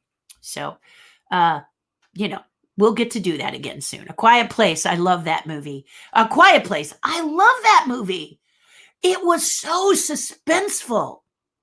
See, I like to say, I don't think it's a good idea you go out alone. And then my heart's going, because she goes out alone, right? You know, there's several movies that are like that. And then they get a bit gory and you go, nah, I really didn't want the gore. But there's one that's like that, that's both suspenseful and gory. And I thought the story was phenomenal. I just had to take it in small increments. And that was the first Saw movie. People kept telling me I should see it because it was really terrifying. And they weren't kidding. And the payoff, whoo, really amazing. The other ones, no thank you. But that first one was really compelling and suspenseful and scary, but I had to start and stop it because it does get a little gory and I'm not into that gore thing, or I'll fast forward it, just like get past it, you know? And that's the beauty of having it to where you can do that, isn't it? Always an Imagineer in your heart, your head, and our hearts. Yes, thank you, James. Well, this is the label that they allow me to have. Disney is, you know, Imagineering is a state of mind, really. And once you've worked as an Imagineer on property, many Imagineers do just that. So, for example, you guys know Marty Sklar and Tony Baxter. Marty Sklar and Tony Baxter are not only legends and were legends, but they're still Imagineers, even if they're not directly involved with a project. Of course they are, right? So that's the case. Yeah. Mm-hmm. You know, you'd never say because he's no longer there, he's not an Imagineer. Of course he is. Joe Rohde, Kevin Rafferty, and Kevin Kidney and all those guys. They are, because they work for, you know, if they worked for Imagineering once, they are of the Imagineering mindset, and we're always Imagineers. We just may not be on property at that time. So, yeah, that's why I'm the legendary Imagineer. Yeah. Mm-hmm. Aladdin is one of my favorite Disney movies. Oh, my goodness. Well, Ron Diaz, who did a lot of animation for that, and I actually did a sculpture of the Tiger Cave for the animators to use at the time, what was called a potentiometer, where they tapped it and put that data into a computer so that they could make that Tiger Cave roar. It was my sculpture. So I like it too. Aladdin is a great movie and a lot of fun, isn't it? And then if you love Robin Williams, then you really have the whole package, don't you? Yeah, it's a great movie. The Diver is so cool. I love the whole series. Yes, that whole series is great because when you're at Disneyland, for example, or Walt Disney World, and you see a candy maker, and there's one that I love about this candy maker, you can't necessarily talk to her. She's working. So it's great yeah, it's great to just hear those little. I hope they do another season, because that was a really nice fun to look into the cast members who make the park. Because honestly, guys, as Imagineers, we may build the park, but the people who make the park are the cast members in Disneyland and Walt Disney World and all the others combined. It's your heart and your sweetness and your kindness that helps keep that keeps guests coming back. Your joy, your sweetness, your kindness, you're going that extra mile, that wonderful bit about you. There's so many that really make it a special experience for anyone and everyone who come. And you always step up to the plate. If it's a first-time visitor, an anniversary, a birthday, you all just rock it. All you cast members at the parks, hotels, etc., who are dealing with guests every day are simply phenomenal. And you really are the rock stars of it. The Imagineers, we're good, right? But we're back behind the curtain. We're back of house, okay? But you're front of house. And when you're front of house, no matter what you do front of house, restaurant waitress, maybe you own a restaurant and you're visiting those customers and clients, retail sales, you're at a store or whatever, grocery clerk, etc. You've got to deal with every type of personality, good and bad, don't you? And you keeping yourself together is magical for us, and we love it. We really appreciate all that you do. So like Johnny Johnson, who works both at Disneyland and Universal Studios, and he's right in it, and people just love his sparkly, sweet, soft, and fun personality. And I'm crazy about him too. He's just a doll. And these people are, so y'all are great. Y'all are great. Hats off to you. I even wear my glasses when you're on. Thank you, Bob. So you can see me? Is that why? Highlight sounds fab. Oh, thank you, Jeanette. Yeah, it's so you guys don't have to go through, you don't have to dig. You don't have to crawl through everything. So I'm excited. I'm actually meeting with my coaches. I have a coach that coaches me in blog and video. His name is Tim Gillette, and he has a thing called the Blog and Video Con. So if you're someone who, it's blogandvideocon.com, and I should have made a banner. I'm going to thank you for helping me with that, Jeanette, because I'll make a banner for him. If you want some training and you want some expertise, he's the one who really got me up and running. He has a lot of patience. He has a lot of patience. And he helped me to get from where I was on the phone and I had to tell people to turn. That was my first video, to this one. And my husband helped me, because my husband is an Emmy-winning filmmaker. And he has won a lot of awards, including a lot of Emmys. I think we have, anyway, there's a lot. And I was trying to communicate to him what I wanted to do for social media. And Tim Gillette helped me put that into words, because I'm more visual. And this setup where I can move around like this and talk to you on various cameras is me telling my husband, it needs to happen fast and it needs to be simple because of me. Terri needs it to be simple because this brain is about creativity and sculpting, and this switching is more challenging. It's challenging in that, it's hard to do. But now he came up with this fun little switching system that allows me to bounce between everything. And so I'm really happy about it. And I look professional because people like my husband and Tim Gillette made it happen. So shout out to him. He does a live streaming event on Facebook. If you go to blogandvideocon.com, and I will do this down here so it's easier for you. You can learn about it, and it's only, I think it's like $20 to be a part of it, and then you get the whole year of content.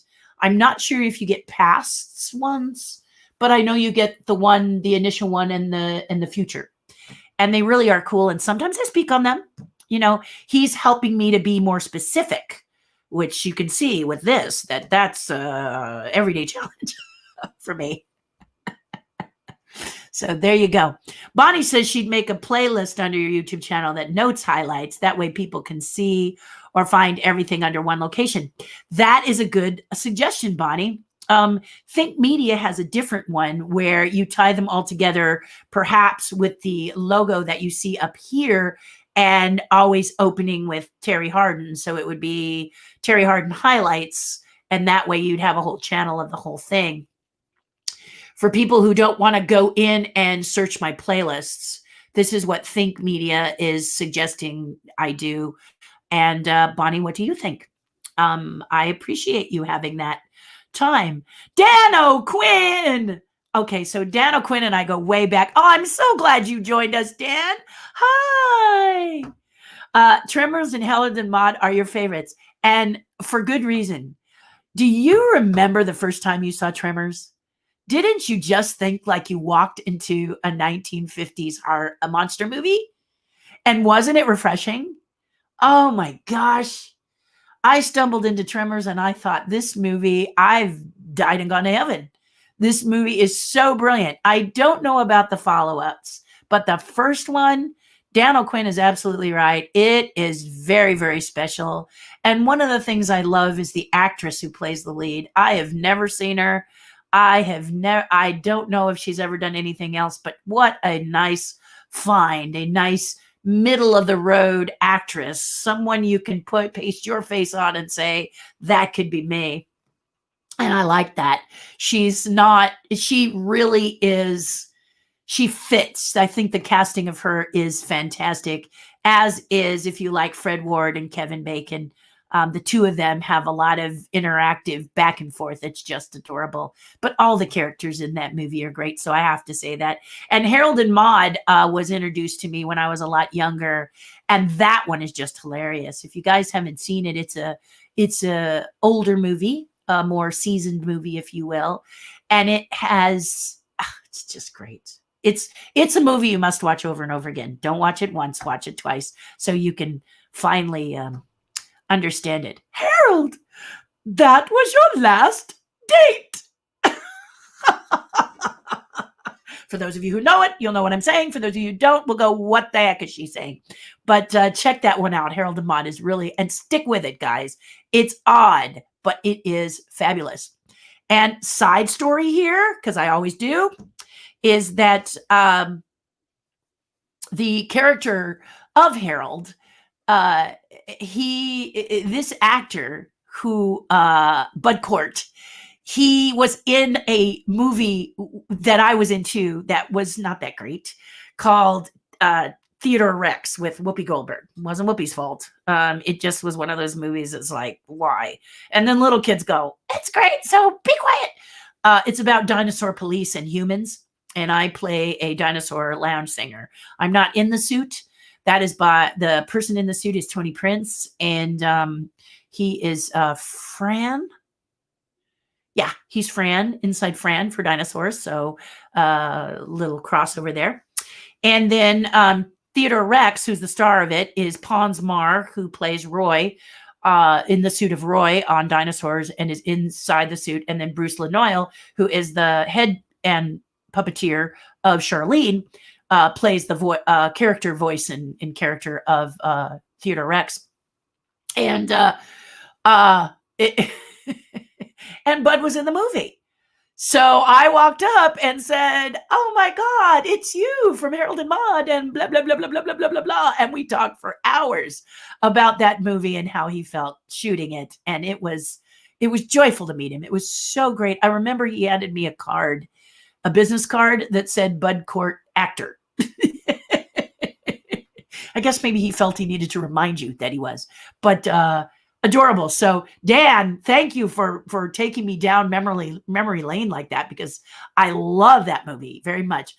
I'm not an expert, but I would say a playlist would be better because your current channel would still grow and the analytics would grow together. Also a good idea. Also a good idea. Maybe we do both. I wonder, has anyone ever done both? Is put it as a playlist and then put it as a channel as well? Or is that kind of taboo in the world of YouTube? You guys would know better than me. But I will definitely, because there's an area where I can actually like comment to Think Media and ask them, and then they say they will respond to me. So this will be my question, thanks to you guys, is playlist or channel, and why? You know? So I'm I'm really grateful to you guys for doing that. It's very helpful. Very, very helpful. Trademark logo should be available in a signed form and in a frame. Ah, you're so nice. You know I have a t-shirt, Angie. It's on a t-shirt. Yep. That you can get if you want it. Just give me a holler. Tell me your size, Angie, and I'll just send you one. Okay? Then you'll have it in t-shirt form. It's a white logo on a black shirt. So it's slimming, you know, because we just got to think about that too, no matter who we are. It's a slimming color. So, and it's a very high quality t-shirt because I don't wear a lot of t-shirts and I want them to be, you know, tough and nice and fun, you know, not those kind that you add water and they kind of grow like a straw you used to do as a kid. No, it's not that kind. So let me know, Angie, and you can have one. Terry, I think you use StreamYard, right? That is correct, James. I do. There's a lot of great things you can do with the software. Making overlays is one of my favorite. Really, James? Can you tell me one thing, James? Can you tell me if StreamYard has a training tutorial section? I'm so new to it. I've only done it, I think, what is it, 2 or 3 months I got involved with StreamYard. That was Tim Gillette. And then I practiced with it when the mallard was up here. I thought the mallard was really cute. But when the mallard was up here, I wasn't offended. I was just like, that mallard means that you're trying it out for free. And then once you invest in a section, a level of StreamYard, you get to put your own stuff up there and the mallard disappears. Or you can put it back up if you want. But I'd love to know if there is a tutorial section because I was trying to find it. But I noticed that on YouTube, there's lots of tutorials on StreamYard. And this is how I found out from Think Media how to do this. And then also a countdown, which I screwed up today. I didn't do it right. Or I saw it. It was great, but I wasn't live. So... So what's the point, James? If I can do it, anybody can do it. And I encourage you to do it. And if it's something you've dreamt of doing, pull the trigger on it and go for it, guys, because it's going to metamorphosize into something hopefully cool as you keep going. You know, you may not be a unicorn and get a gazillion views after a couple of videos. There are people like that out there, but you will get some following and some chance to grow and some kind of way. And again, if you come back and you watch this later and you're checking this out, guys, you have some bonuses. You can fast forward through the stuff that sounds a little boring to you, and you can stick with it the way you want, which is kind of nice about coming back and listening to it later. Or if you're someone who's listening to it now and you missed something I said, you can always go back later and check it out. So thank you so much. Think Media says I should say, stay till the end. I can't do that to you on this one, okay? But on highlights, I probably will. Stay to the end, and I will talk to you about 3 things that might help you or whatever. That's the other thing that they said. So people will stay till the end. But they're so short, I think my highlights will be a lot shorter than this. So I think playlist or podcast, we'll see. We'll see. We'll absolutely see. What you guys are telling me is that people do actually look at playlists, because I didn't know if you did or not. I don't tend to. Speaking of color, orange is becoming on you. Yes, it is. I am what's called a summer fall. So yellow, you know how they have that, I don't know if you know that book, but there's a book that kind of puts you with winter spring, summer, fall, and I am definitely a summer, which means the yellows and the oranges look better than me on green. And if you really want me to look terrible, dress me in khaki green or olive green. Forget it. It just, yeah, not pretty. But that's a cool book. I wish I knew what the name of it is, but it's a really cool book. And I happened to see it years ago and wondered why colors like yellow and orange were good. But thank you for saying that, Bob Berdine. That's really very sweet of you. Michael Joseph Luzzy is in the house, a very busy guy. Glad to have you, Michael. Great fights. Yes, great fights. Can you imagine every day? You'd have to be someone like Michael Jackson that calls up and says, "Hi, how are you?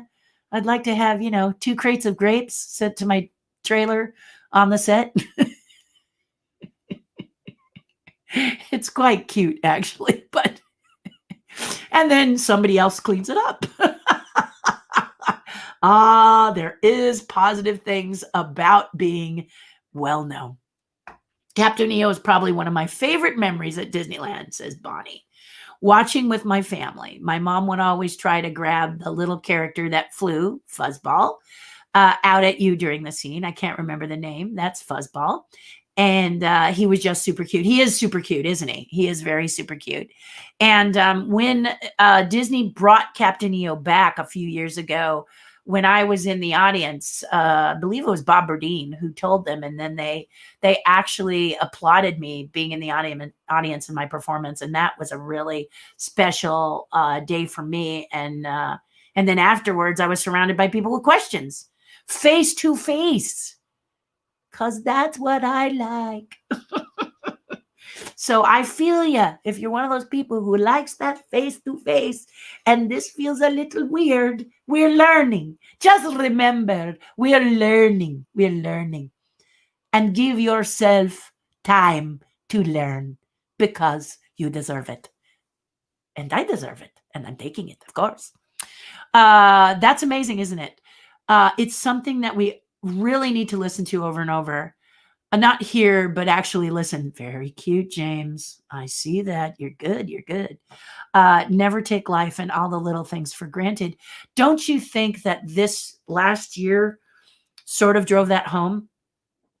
That family is really what's important. I think for a lot of my collectorship, people who collect my art want art, not tchotchke. A lot of people said, I'm not going to collect the tchotchke stuff.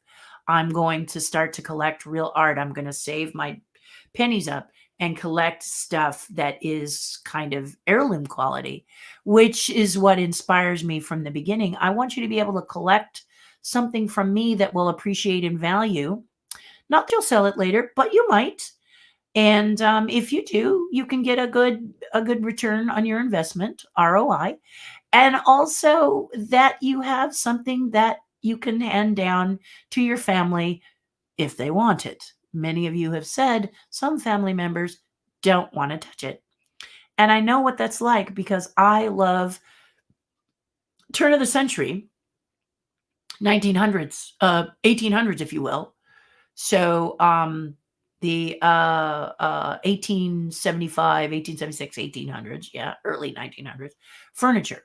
The oak, the quartered oak, the turned oak, the over in the corner to this side right here, and it's a little bit dark, but I'll turn the camera. That is my roll top desk. So that's an example. This is a darker wood, but it is a roll top desk. And I love that. I love that era of here, let me just a little bit more. There we go. No, that's not good. See, I get really picky because it's my husband's fault. But I love that era of that oak. And I have some furniture and a lot of antiques that are in that era that I'm getting ready to sell because my son doesn't want them. And we have a few pieces in the house that we've kept, but there are some other pieces that we no longer need. And we thought we were going to hand them down to my stepson, my husband's son. And he's a minimalist. He doesn't want them. He wants other stuff. So good for him.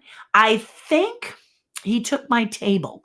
I had a table, a drop leaf table that you could put up one half, drop it, the other half, drop it, or have both halves up, because he lives in a smaller place by the beach. And that allows him to save space. But that fit in the minimalistic rules that he has. So, so I get it. If you've got Disney stuff and the person says, I don't like Disney, you know, you got to kind of think of where is that stuff going to go. If you want to, you want to share it with family. If you've got somebody who has, who is good, you know. Yes. James says it hurt to meet you. Yeah. That's what Michael did. He did that a lot. And it means he thought I was special. Special. And Robert says he has a hard time remembering names. I know. How are you with faces? Is that good? I'm horrible at remember names, but I recognize faces. So like Diane, we do the same. And we don't want to be rude about it. And as I get older, I'm finding that it is more challenging for me. So if you come up and you say hi and I ask you your name, do not be offended. Just know that there is a synapsis in my brain that doesn't work and I'm not being rude. But do correct me if I'm saying your last name wrong. And there she is, Deanna. Thank you, Deanna. That's great. Yes, on my Patreon page, we talk on Zoom on Wednesday. We have a conversation, and those can go hours too. Why? I kind of use the pandemic as the reason, because a lot of people are feeling kind of sad. So I go longer so that we can talk bright, sunny, because I have that ability. You've noticed, right? That I have the ability. Like if you say, I don't want to talk about the world, change the subject. So for example, I have this amazing hairdresser, and his father, without going into really deep darkness, there was a challenge with the dad, and he's angry at what happened. Okay. So he asked me to change the subject, and I jumped into talking about goofy stuff, whatever. We talked about goofy stuff. Have you seen anything fun and weird lately? Or did you hear about the story where, you know, things like that? I saw an amazing video. I think my sister sent it to me, and I was trying to figure out how to get it to show you guys. But it's a really funny video that says what goes around comes around, and it's about cats watching birds and a dog scares them. Oh my God, it's so funny. So that's kind of the stuff I talk about, or I'll pull up something cute like that so that you can get out of that darkness or that spot that you can't seem to lift yourself out of. This is a good place to come, is what I'm saying. We got your rain here in Alabama. Hey, send it back. Send it back to me, Jim. You will. I know, because they tell me you're sending it back to me on Wednesday. The cold weather is just like a bonus, man. My husband does not like the cold. Angie says, send your beautiful weather to Iowa, expecting up to 12 inches of snow today. Ugh. See, isn't it funny about us that the people in the snow, but if you have to drive in it, my husband says, driving in it sucks. Getting out in it sucks. Having to shovel your driveway sucks. Yeah, I get it. I understand. But I live in California, and snow is just so pretty. And when it gets dirty, it sucks. So I was up in Canada last year with my friend Gianni and Ivano, and they had dirty snow. And you aren't kidding. It's not attractive when it's dirty, but when it first falls, it's so beautiful. They also taught me about ice and how you have to be extremely careful on this slick ice. So Ivano made sure that I didn't fall and hurt my back or my neck or something. So there are some scary things about snow, and I get it, but boy, I sure think it's beautiful, and going up to see it once in a while would be a joyful thing to do. That could be lots of fun. Since you're going to start a podcast, remember that StreamYard will let you download the audio file only so that you make it a podcast ready without doing any extra recording.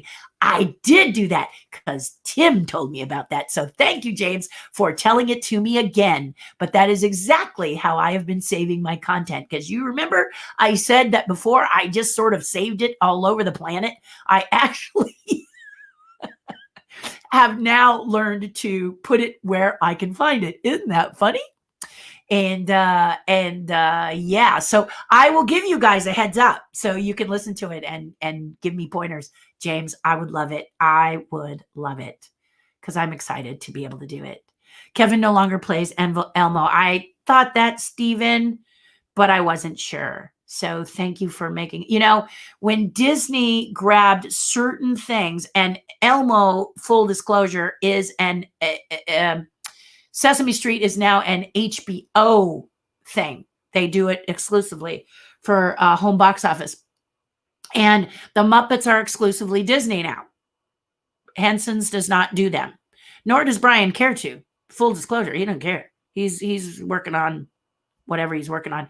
And so that's the difference. One of the things Disney likes to do, honestly, is get more than one person to do the voices of the characters. So that's just the way they work. And, if somebody's sick or whatever, they've got backups for it. So doesn't surprise me. So there we go. Michael Roman, what was your favorite Michael Jackson song? What was your favorite Elizabeth Taylor movie and why? Thank you, Michael Roman, for asking me that question. My favorite, my favorite Michael Jackson song kind of it wavers because I love Thriller, because I love the video, all that stuff. I love that. But I have to say, I'm talking to the man in the mirror. I'm asking him to change his ways. I love that one. And I'm always singing it. Maybe not as well as Michael. Let me say that again. Not as well as Michael, but I love that. I love that. The thing I do that people love is that I will say, you go to a Starbucks and they say, what's your name? And I say, Jackson, like Michael Jackson. And they always laugh. And I love doing that because if someone is getting a little overwrought by too many Starbucks people yelling at them, that always gets them smiling and helps them move forward. And that's what I'm pretty much about. I want to give you a giggle. I want you to know that I'm grateful that you're standing there doing all the work that I would never do. Quite frankly. So, Man in the Mirror, I just love it. Change. I just love that. Love that song. That's a big one for me. And Michael knew it. Yeah, he knew that I love that. And also that I was a mixed kid. And we talked a lot about me being a mixed kid. He wanted to know. He was always very curious, wanted to know about other people's lives and how they were lived because his was so different and unusual. And mine was a little different and unusual, but very, very blessed. So it was really fun to sit there and have that chat between the two of us. It was worth it. So thank you for asking. Favorite Elizabeth Taylor movie is Cat on a Hot Tin Roof. I love it. And it also has Burl Ives. So it's like 2-for-1 thrill. And then the other one is Butterfield 8, which is a very, very dramatic, compelling, sad film compared to other ones. I'm not as big a fan of hers when she was a child, like National Velvet. It's okay. But not like Butterfield 8. Butterfield 8, like when it comes on, I'm watching it. Yeah, it's a big one for me. And I told Elizabeth Taylor this too, that I just thought her dramatic performance in that movie pulls at my heartstrings. It helps me see through a different pair of eyes. And that's what I like about acting and the way performers, this is one of the reasons I wanted to be an actor. And I have done some roles, but this is the kind of thing when they get a really juicy part like that, you just, you love it. And Butterfield 8 is just, it's beautiful. If you haven't seen it, please watch it because it's so good. If you want to watch a great series on Disney Plus, try Once Upon a Time. Now, isn't that the one that was on CW? Did CW have Once Upon a Time?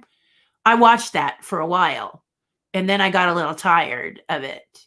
But in the beginning, I liked it. One of the characters I really liked in Once Upon a Time, if this is the one you're talking about, Michael Roman, is Rumpelstiltskin.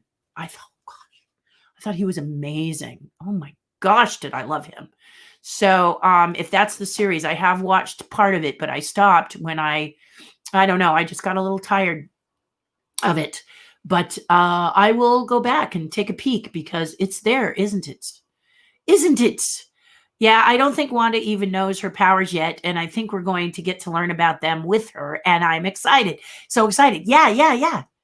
Yes, yes, yes. Well, and I like characters who appear to be someone who's sort of on your side and then maybe not. And I'm not going to give a spoiler, but boy, things sure do change like that, don't they? Very, very. Woo! I mean, it's guys. If you are people who are into the Marvel universe, and I think that's right, James, and you like that stuff, like my husband says, it is riddled with Easter eggs. So he watches them over and over to get all of the little tells that go whoosh over his wife's head. Then this is a show for you. And for those of you who want to bond with your significant other who's so into this, but you're not, that show is it. That show is it. I love it. I have to agree with you, James. I love it. Leslie Smith just joined and we'll have to go back and watch. I don't get to watch live these days, so it's nice to see you. Now it's nice to see you too, Leslie Smith. Are you working? Leslie works at Disney, Walt Disney Company, as opposed to Imagineering. And she is very talented at what she does. And I'm wondering, are you working? Is that why you're not watching a lot or able to watch live? I have to cut this time out for y'all because I don't watch a lot of TV either. My family day is usually the day to catch up. Or if my husband has different hours that he works and sometimes home, sometimes not. But here's the thing. If we are finding ourselves awake at night, whatever, or maybe during dinner, if we want, we'll put on something like an episode like the Wanda. He really wants to see them as soon as they drop. So I don't mind, stopping what we're doing and watching it because they're so much fun. They really are so good. Another thing I like that I didn't mention is Svengoolie. Do you guys know about Svengoolie? He's adorable. He's on the channel MTV, MeTV. So I won't be able to tell you what actual channel it is because we all have different feeds. But MeTV is a great place to see him. He lives in Chicago. He is a horror host of sorts, but it's not necessarily always horror that he shows. But he is just adorable. And if you want to check him out, I've watched him since his coffin was like cardboard, hand painted, and now he has a beautiful full-on set. And he's got a store now. Before he used to hold up a shirt and say, buy this. And now he's got a full-on store. He's got a jewelry section. He's got a prop section. He's got a Svengoolie kit. He's got hoodies. He's really coming to his own, and it's been wonderful to watch him grow. And so, we can get on these channels that are emerging and celebrate the people as they grow. And I hope you'll celebrate me in the same venue. Robert says, happy Monday. Thank you, Robert Mendez. Bonnie says, I've heard that before. Shoot the rehearsal. Yes. We'll yes, please do. It's really interesting. It is very interesting when the actors are there. And that's something that we've missed with the current pandemic is that we've been watching them virtually. One thing for sure, the good news is when you watch actors virtually on screen talk about the movie, it's shorter. And that's nice. When you have a Q&A after the movie, the thing can go almost as long as these, longer. But video shorts are great, Leo. In fact, didn't they have a new set on Disney Plus? I can't remember what it was called, but it's a ton of really super short videos involving various Pixar characters. Can't remember what it's called, Pixar 15s or something like that. Anyway, it's really cute. It has Buzz Lightyear, doing an exercise video. It has a little bit of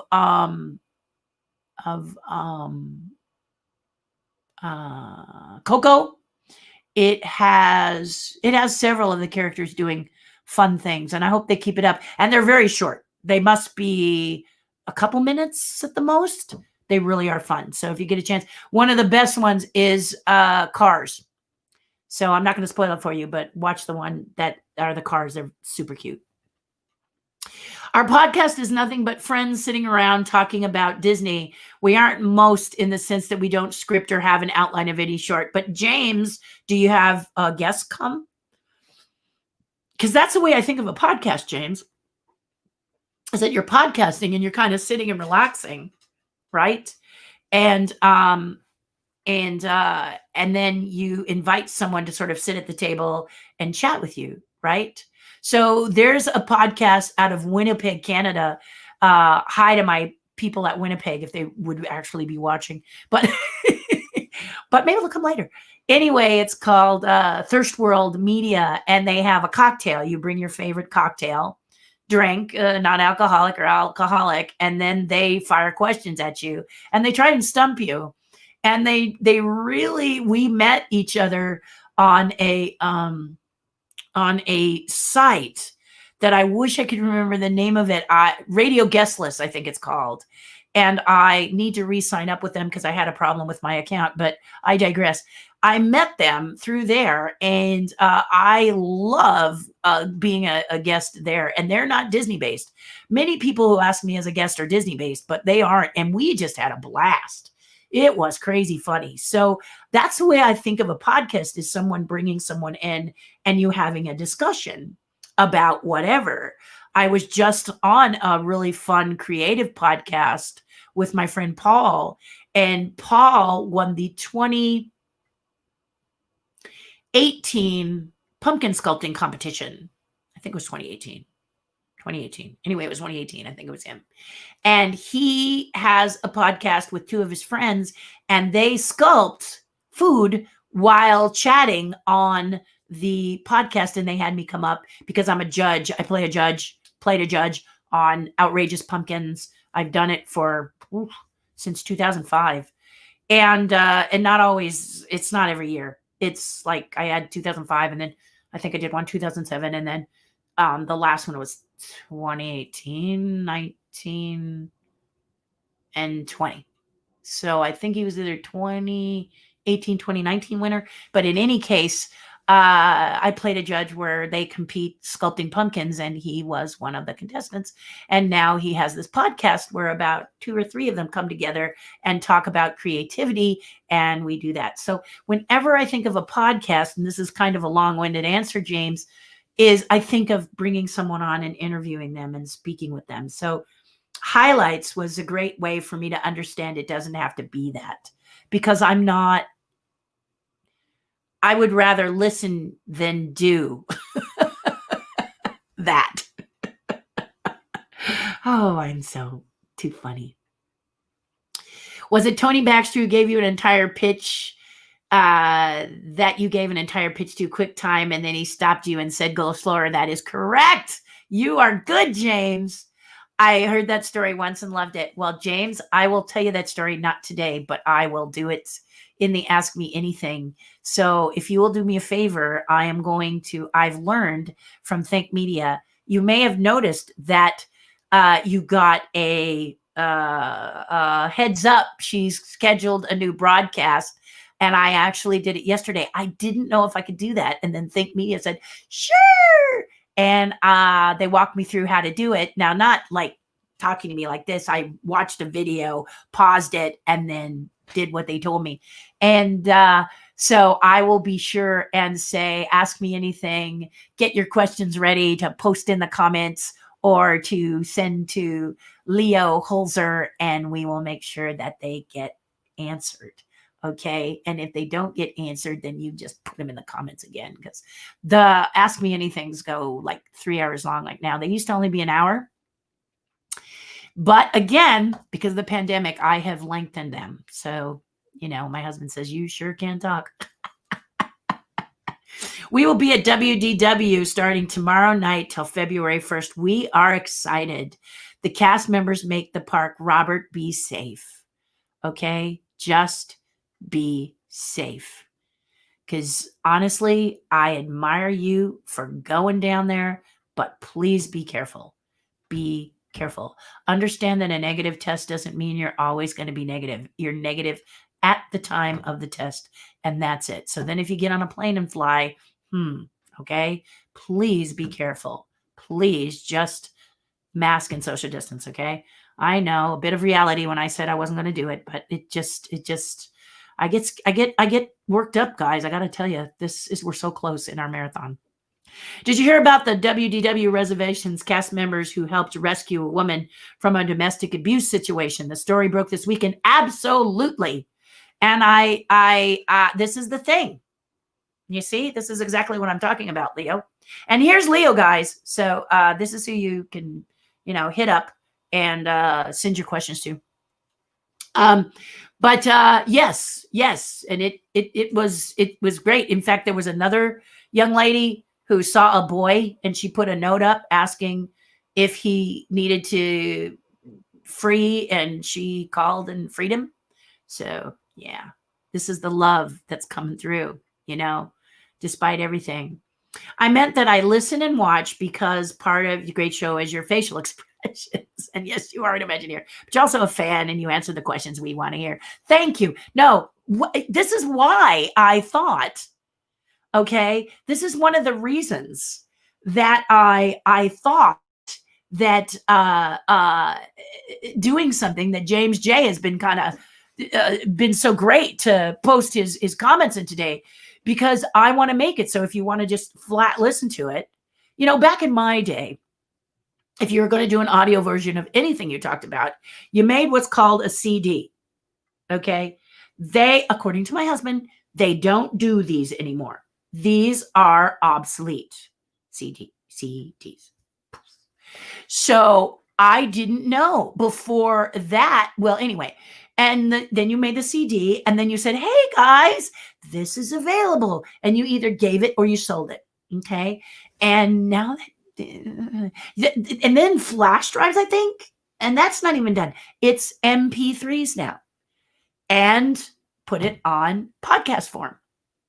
All podcasters told me this is the way you do it, including our resident podcaster that we have here today, our dear James J. Williams. And I really appreciate what you're saying, James. I really do. Thank you.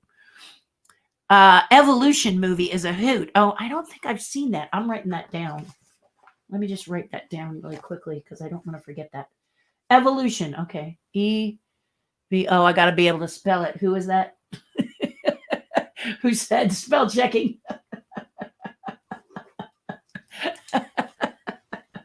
Okay. Movie. I will check it out. Evolution. Okay. Thank you, Leo. I have not seen that one. I like it when somebody mentions one that I haven't seen. Slimming is needed in pandemic. Yeah. I don't know. Black is beautiful. That's what I'm going to say about that. Michael says, have an awesome trip. Yes, we do want you to do that. YouTube short clips. You can also generate revenue based on viewerships. Yes, indeed. This is what I'm learning from Think Media, but you have to be at a certain level of followers. So Think Media is helping me to understand what those levels are that I need to attain of followers. And he also says you've got to be worthy of followers. Don't do what's called clickbait, which I had no idea what that meant. I thought it was like a new type of pin. Look, clickbait pin. Note to self, it's not. This is not clickbait. But basically, I found out through various people that clickbait is a title. I'm done. And then that's just to see how many people will get on it and watch it till the end. And they're just, or I'm doing the whole thing in only a hat or something. And that kind of makes you click on it just to click on it as clickbait. So So basically, Think Media is saying to be worthy of your subscribe. Don't just tell people to subscribe and ring the little bell, but to tell them why it would benefit them. And like I said, it allows you to come in from the cold reality, sit by the fire, and have a warm story, basically. And that's going to be, I have to fix that in my about. First I have to find my about, but but anyway, that's what I'm talking about. They really try to help you to understand how to do a solid, sustainable channel. And I like them. Think Media. Look them up. They're great. I probably should have a little thing because I keep talking about them. But they really have been a great group of people. There is a StreamYard group on Facebook. I'll send you the Evite after you stream. I make our overlays using Canva. I've heard a lot about Canva. My husband goes, Canva, hey, do we need to pay another subscription? That's my husband. But Tim Gillette says Canva. And today I heard several people say Canva. I even think Media said Canva. So I just need to go take a look at it. And now that you're saying it too, James, and just check it out and see what is the benefit for me. Overlays sounds fun. One thing. See, that's what Leo's saying. And this is one thing, my life, which is like fireworks.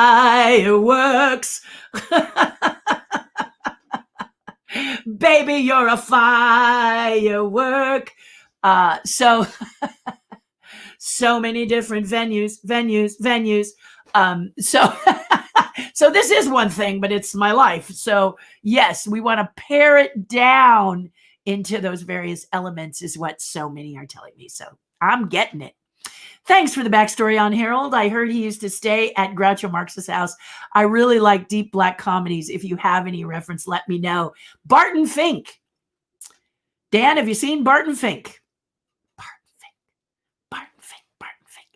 Okay, so I did the Flintstones with John Goodman, and he is one of the main characters of Barton Fink, and it is really black and dark and twisted. It's so good. Anyway, Barton Fink, and there's a sequence involving John Goodman and fire, and his wife said she could not sit on set. She had come to set, and he was shooting that, and she said she really had a hard time watching him do that scene. So when you see that scene, you can think of John Goodman's wife going, ee!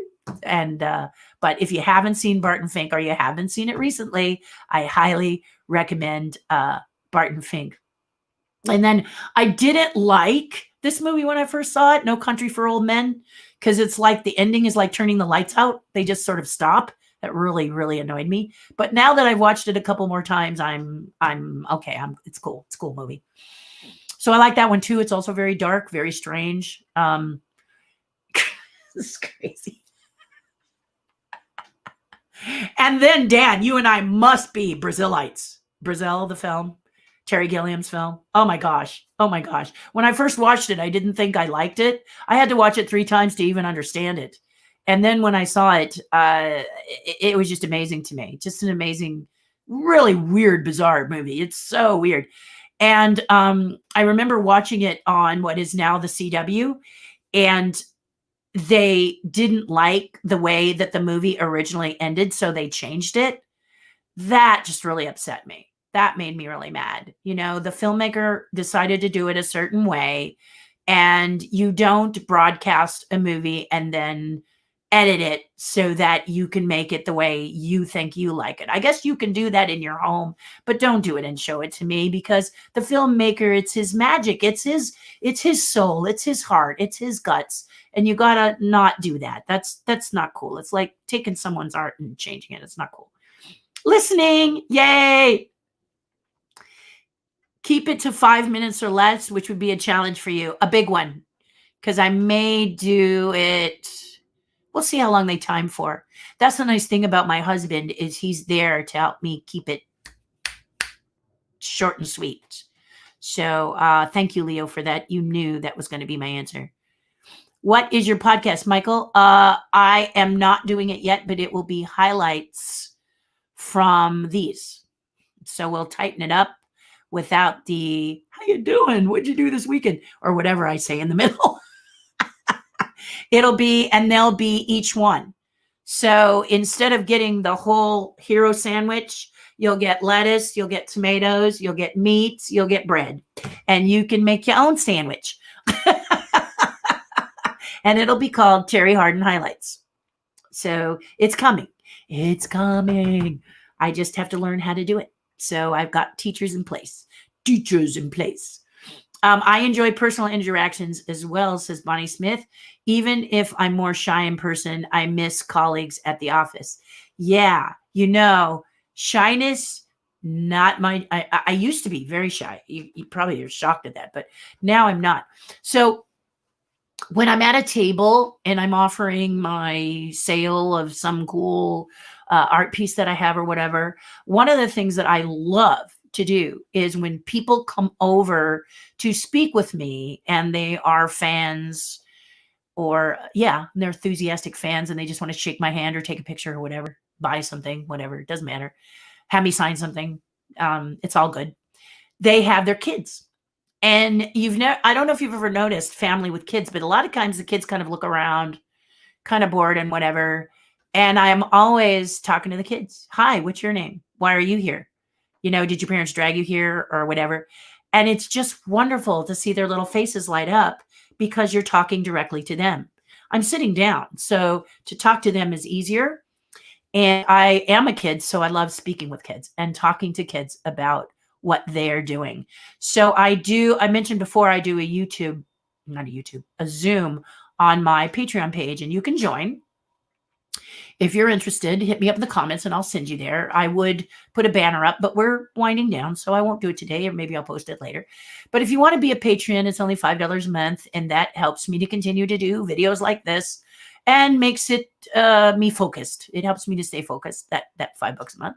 And for it, I do 2 private Facebook Lives for you on Patreon. But then we also have a Zoom call where we chat. And my friend, Deanna Shanley, who I see has the next statement right here. She says, we sold our roll top about 6 years ago. So there's one that I didn't sell. I absolutely love it. I had a bigger one, but I like this one because it's only 4 feet across. It's so wonderfully intimate for me. I love it. But Deanna has grandchildren and they came on the Zoom call, and I just love talking to them about their Lego builds. And Deanna could tell you, we had a good conversation about Legos, and I just went, so I love the face-to-face interactions with everyone, especially children. And the parents are just like, wow, you were so nice to my child. It's easy when you are a kid, isn't it? Dan says, Captain EO, I did a miniature study of the drum set for Rusty. Lee Moran? What? Oh, gosh, do I have a Rusty Lee Moran story, Dan? Actually, we might both have a Rusty Lee Moran story. Oh, my gosh, that's wonderful. That's wonderful. And the drum set, of course, was my character doing the drum stuff. So it's kind of, isn't that, what's that, 6 degrees of separation? That's adorable. Charge of getting ideas for production. Yes. Don't think it was used. So many people contributed to that production. They did. In fact, there's another great Captain EO story involving Shelley Duvall. Have you heard that one? Have you guys heard that one? If not, put it in the comments of the AMA, which happens this Friday at the same time, 9:25. And I'll tell you it. Just go Shelley Duvall story, Captain EO, and that will jog my memory. Or I've just said it, and if Leo's still listening, he's going to do it because he's quick that way. Face person also says, Deanna, yes, she is, and she especially likes kitty cat faces. We do have guests from time to time. That's my favorite thing about podcasts. There are so many different styles. Exactly. It can be just you guys talking. In fact, what was that one that turned into like a show on AMC? And it was that comic. He had a comic like collectible store, and he's done movies too. But that was kind of fun because at the end they would be at the mics like this and be just having a talk. And then Another one of my friends has one that feels like SmackDown, feels like podcast SmackDown. And if you don't speak, you don't exist. Kind of a podcast. So you're right. You're right, James. All types. Frank says you're late with an appointment with me. Maybe we should use your live meeting now and usably lab on the store. No, but if you're trying to schedule something after my Monday, you know better. So I'm sorry, Frank. Do the best I can, but it just doesn't work. I stay, until the questions are answered, and you know this. So this is my client, Frank, and he's going to help me with the ghosts, but I try not to do a Monday, Friday, Wednesday. Well, Wednesday's okay, but I don't even remember that we had an appointment. That's how bad it is. So Mondays, no. I talk to strangers all the time. Yes. And to myself too. How are you doing? I did join Patreon. Oh, thank you, Bonnie. So I'm going to be sending you some information as soon as I talk to Frank and apologize for having missed our meeting. But this is what I've done for so long that it is. What do they say? It takes 21 days to be a habit. And I've been doing this kind of thing like this for just over 2 years correctly, but 4 years, part of it incorrectly, just trying to come every day, Monday and Friday, because it's a challenge for me to stay focused. You saw Frank say, where are you? Okay, wait. Sorry, Dan. Yes, Brazil was fantastic. Being an effects guy, I watched the effects and most of it had to go back and watch it for plot. Exactly. Effects are amazing. Really amazing. And then, of course, there's the obvious, fun, cool movie, which is Monty Python and the Holy Grail.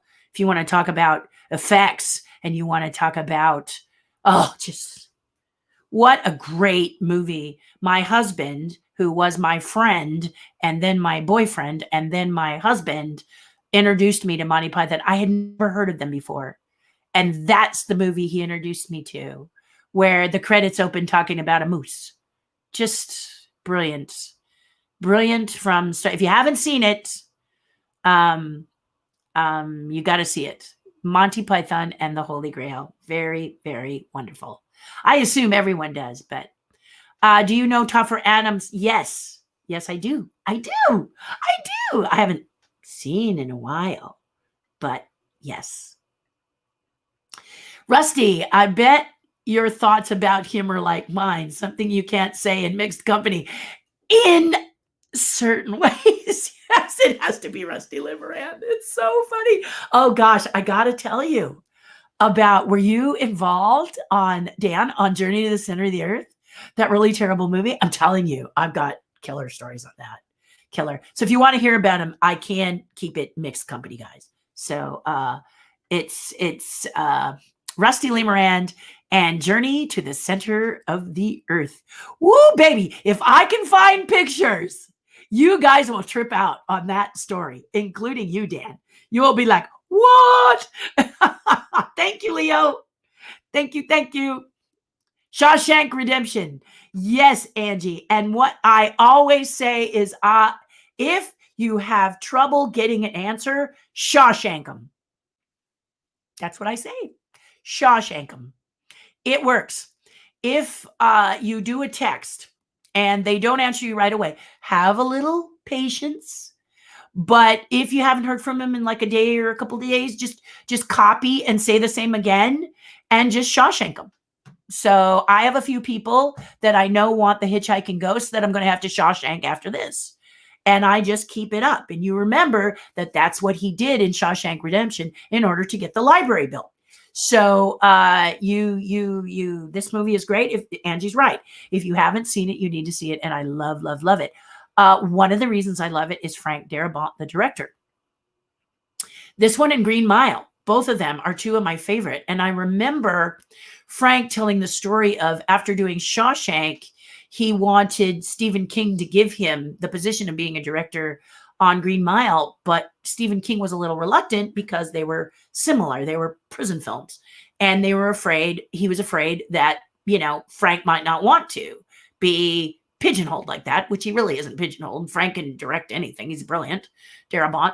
But he actually went out to find Stephen King, and Stephen was working on I guess another Shining movie, as I understand it. And he walked right out on the set and said, Stephen, I got to have this. I got to have Green Mile. You got to give it to me. So what does that tell you? Don't give up and Shawshank them. Love Monty Python, says Deanna. See, you find a kindred spirit everywhere. Yeah. There's some I like better than others, but I have to tell you, Holy Grail is my go-to. I love it. And then I also love their show where they do Lumberjack and also The Argument. Their bits are just they're brilliant. They are brilliant. I once saw them at the Hollywood Bowl here in Southern California, and Michael Palin, I think it was Michael Palin, jumped in my box. I got a box seat, and he hid in my box while they were doing their bit, and it was just beyond exciting to have him hide in my box and kind of chat with us a little bit. He had to listen to make sure he didn't miss his cue, but oh my gosh, it was wonderful. It was wonderful to meet him. Just great. And then I also did I flew to London to do a commercial about, I think it was about public transportation, where we did a puppet bus, and John Cleese was the spokesperson. We met and got to talk there too. So I got to meet John Cleese as well. Exciting. Nice to have colleagues where you can just kind of talk to them about what they do. Another movie I love is Back to School. That's my guilty pleasure with Rodney Dangerfield. I love it because if you love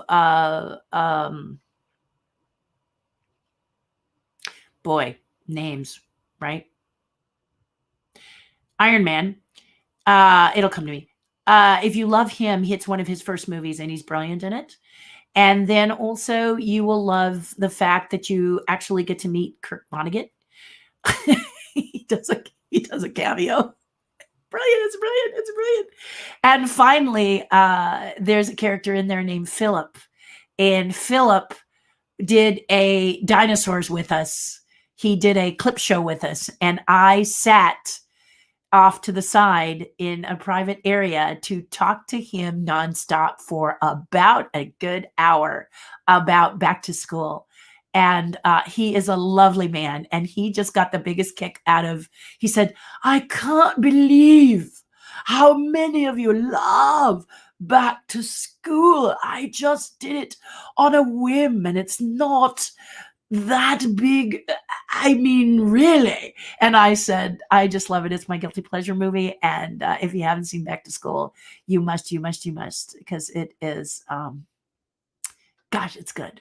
It's just good. It's just so much fun.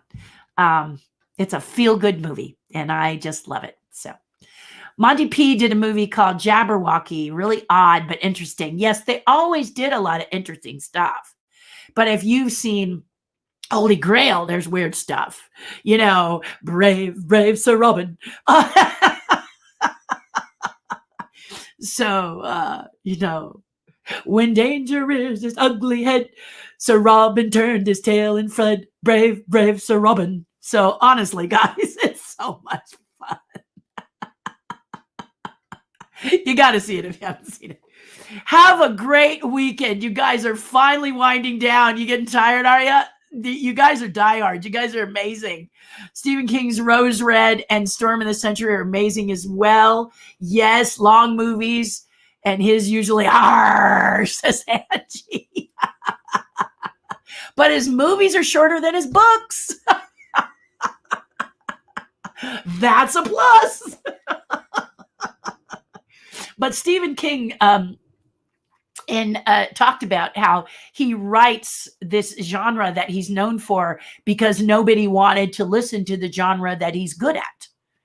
And what he loves to do is Shawshank Redemption and Green Mile. Yeah, he wrote those. And those I love. I could read Stephen King like crazy if he would do more like that. And he said, but in the beginning, no one would publish it. But he went on fire with his horror. So, mwah to you, Stephen, for not giving up. I know it's almost lunch, but Life is Beautiful is a favorite. Yes. and a heart. That gets you. Doesn't that one get you? It's like it's funny, but it gets you. Yeah, it's got an underlying message. A lot like Whoopi Goldberg, actually. But it's got an underlying message that the funny may be on top, but underneath there's a message that goes and gets you. So absolutely, Bonnie, you are so right. I love that movie. Thanks for making Mondays more fun, as always. Bonnie, thank you for thanking me, because a lot of people would be saying, good grief, look at the time code on that video. What on earth would I want to sit and watch almost 3 hours of content? And the reality of it is, I get it. Short stuff is coming for you. And so feel free to fast forward this if you've come back. Don't worry. I don't even know, but I'm excited. And then please subscribe, because coming soon, we got some shorter ones happening. And that way you can keep your hand on the pulse of how things are going. Okay. I love you guys. Soap is on. Yes. I love you guys. I love everything that you've contributed. Thank you for those of you who have joined me for the first time today. Thank you for being you. Go out and do something. It's lifted. We don't have to stay at home, but we do have to be safe. Do something nice for someone else if you're feeling a little melancholy. That's going to lift your spirits, and it doesn't have to be purchased. It just has to be saying something nice and giving someone a call that maybe you haven't talked to in a while. So I love you guys. You always do me such honor when you tune in, and I can't wait to see you next Friday at the AMA. Love to you, and we will see you soon.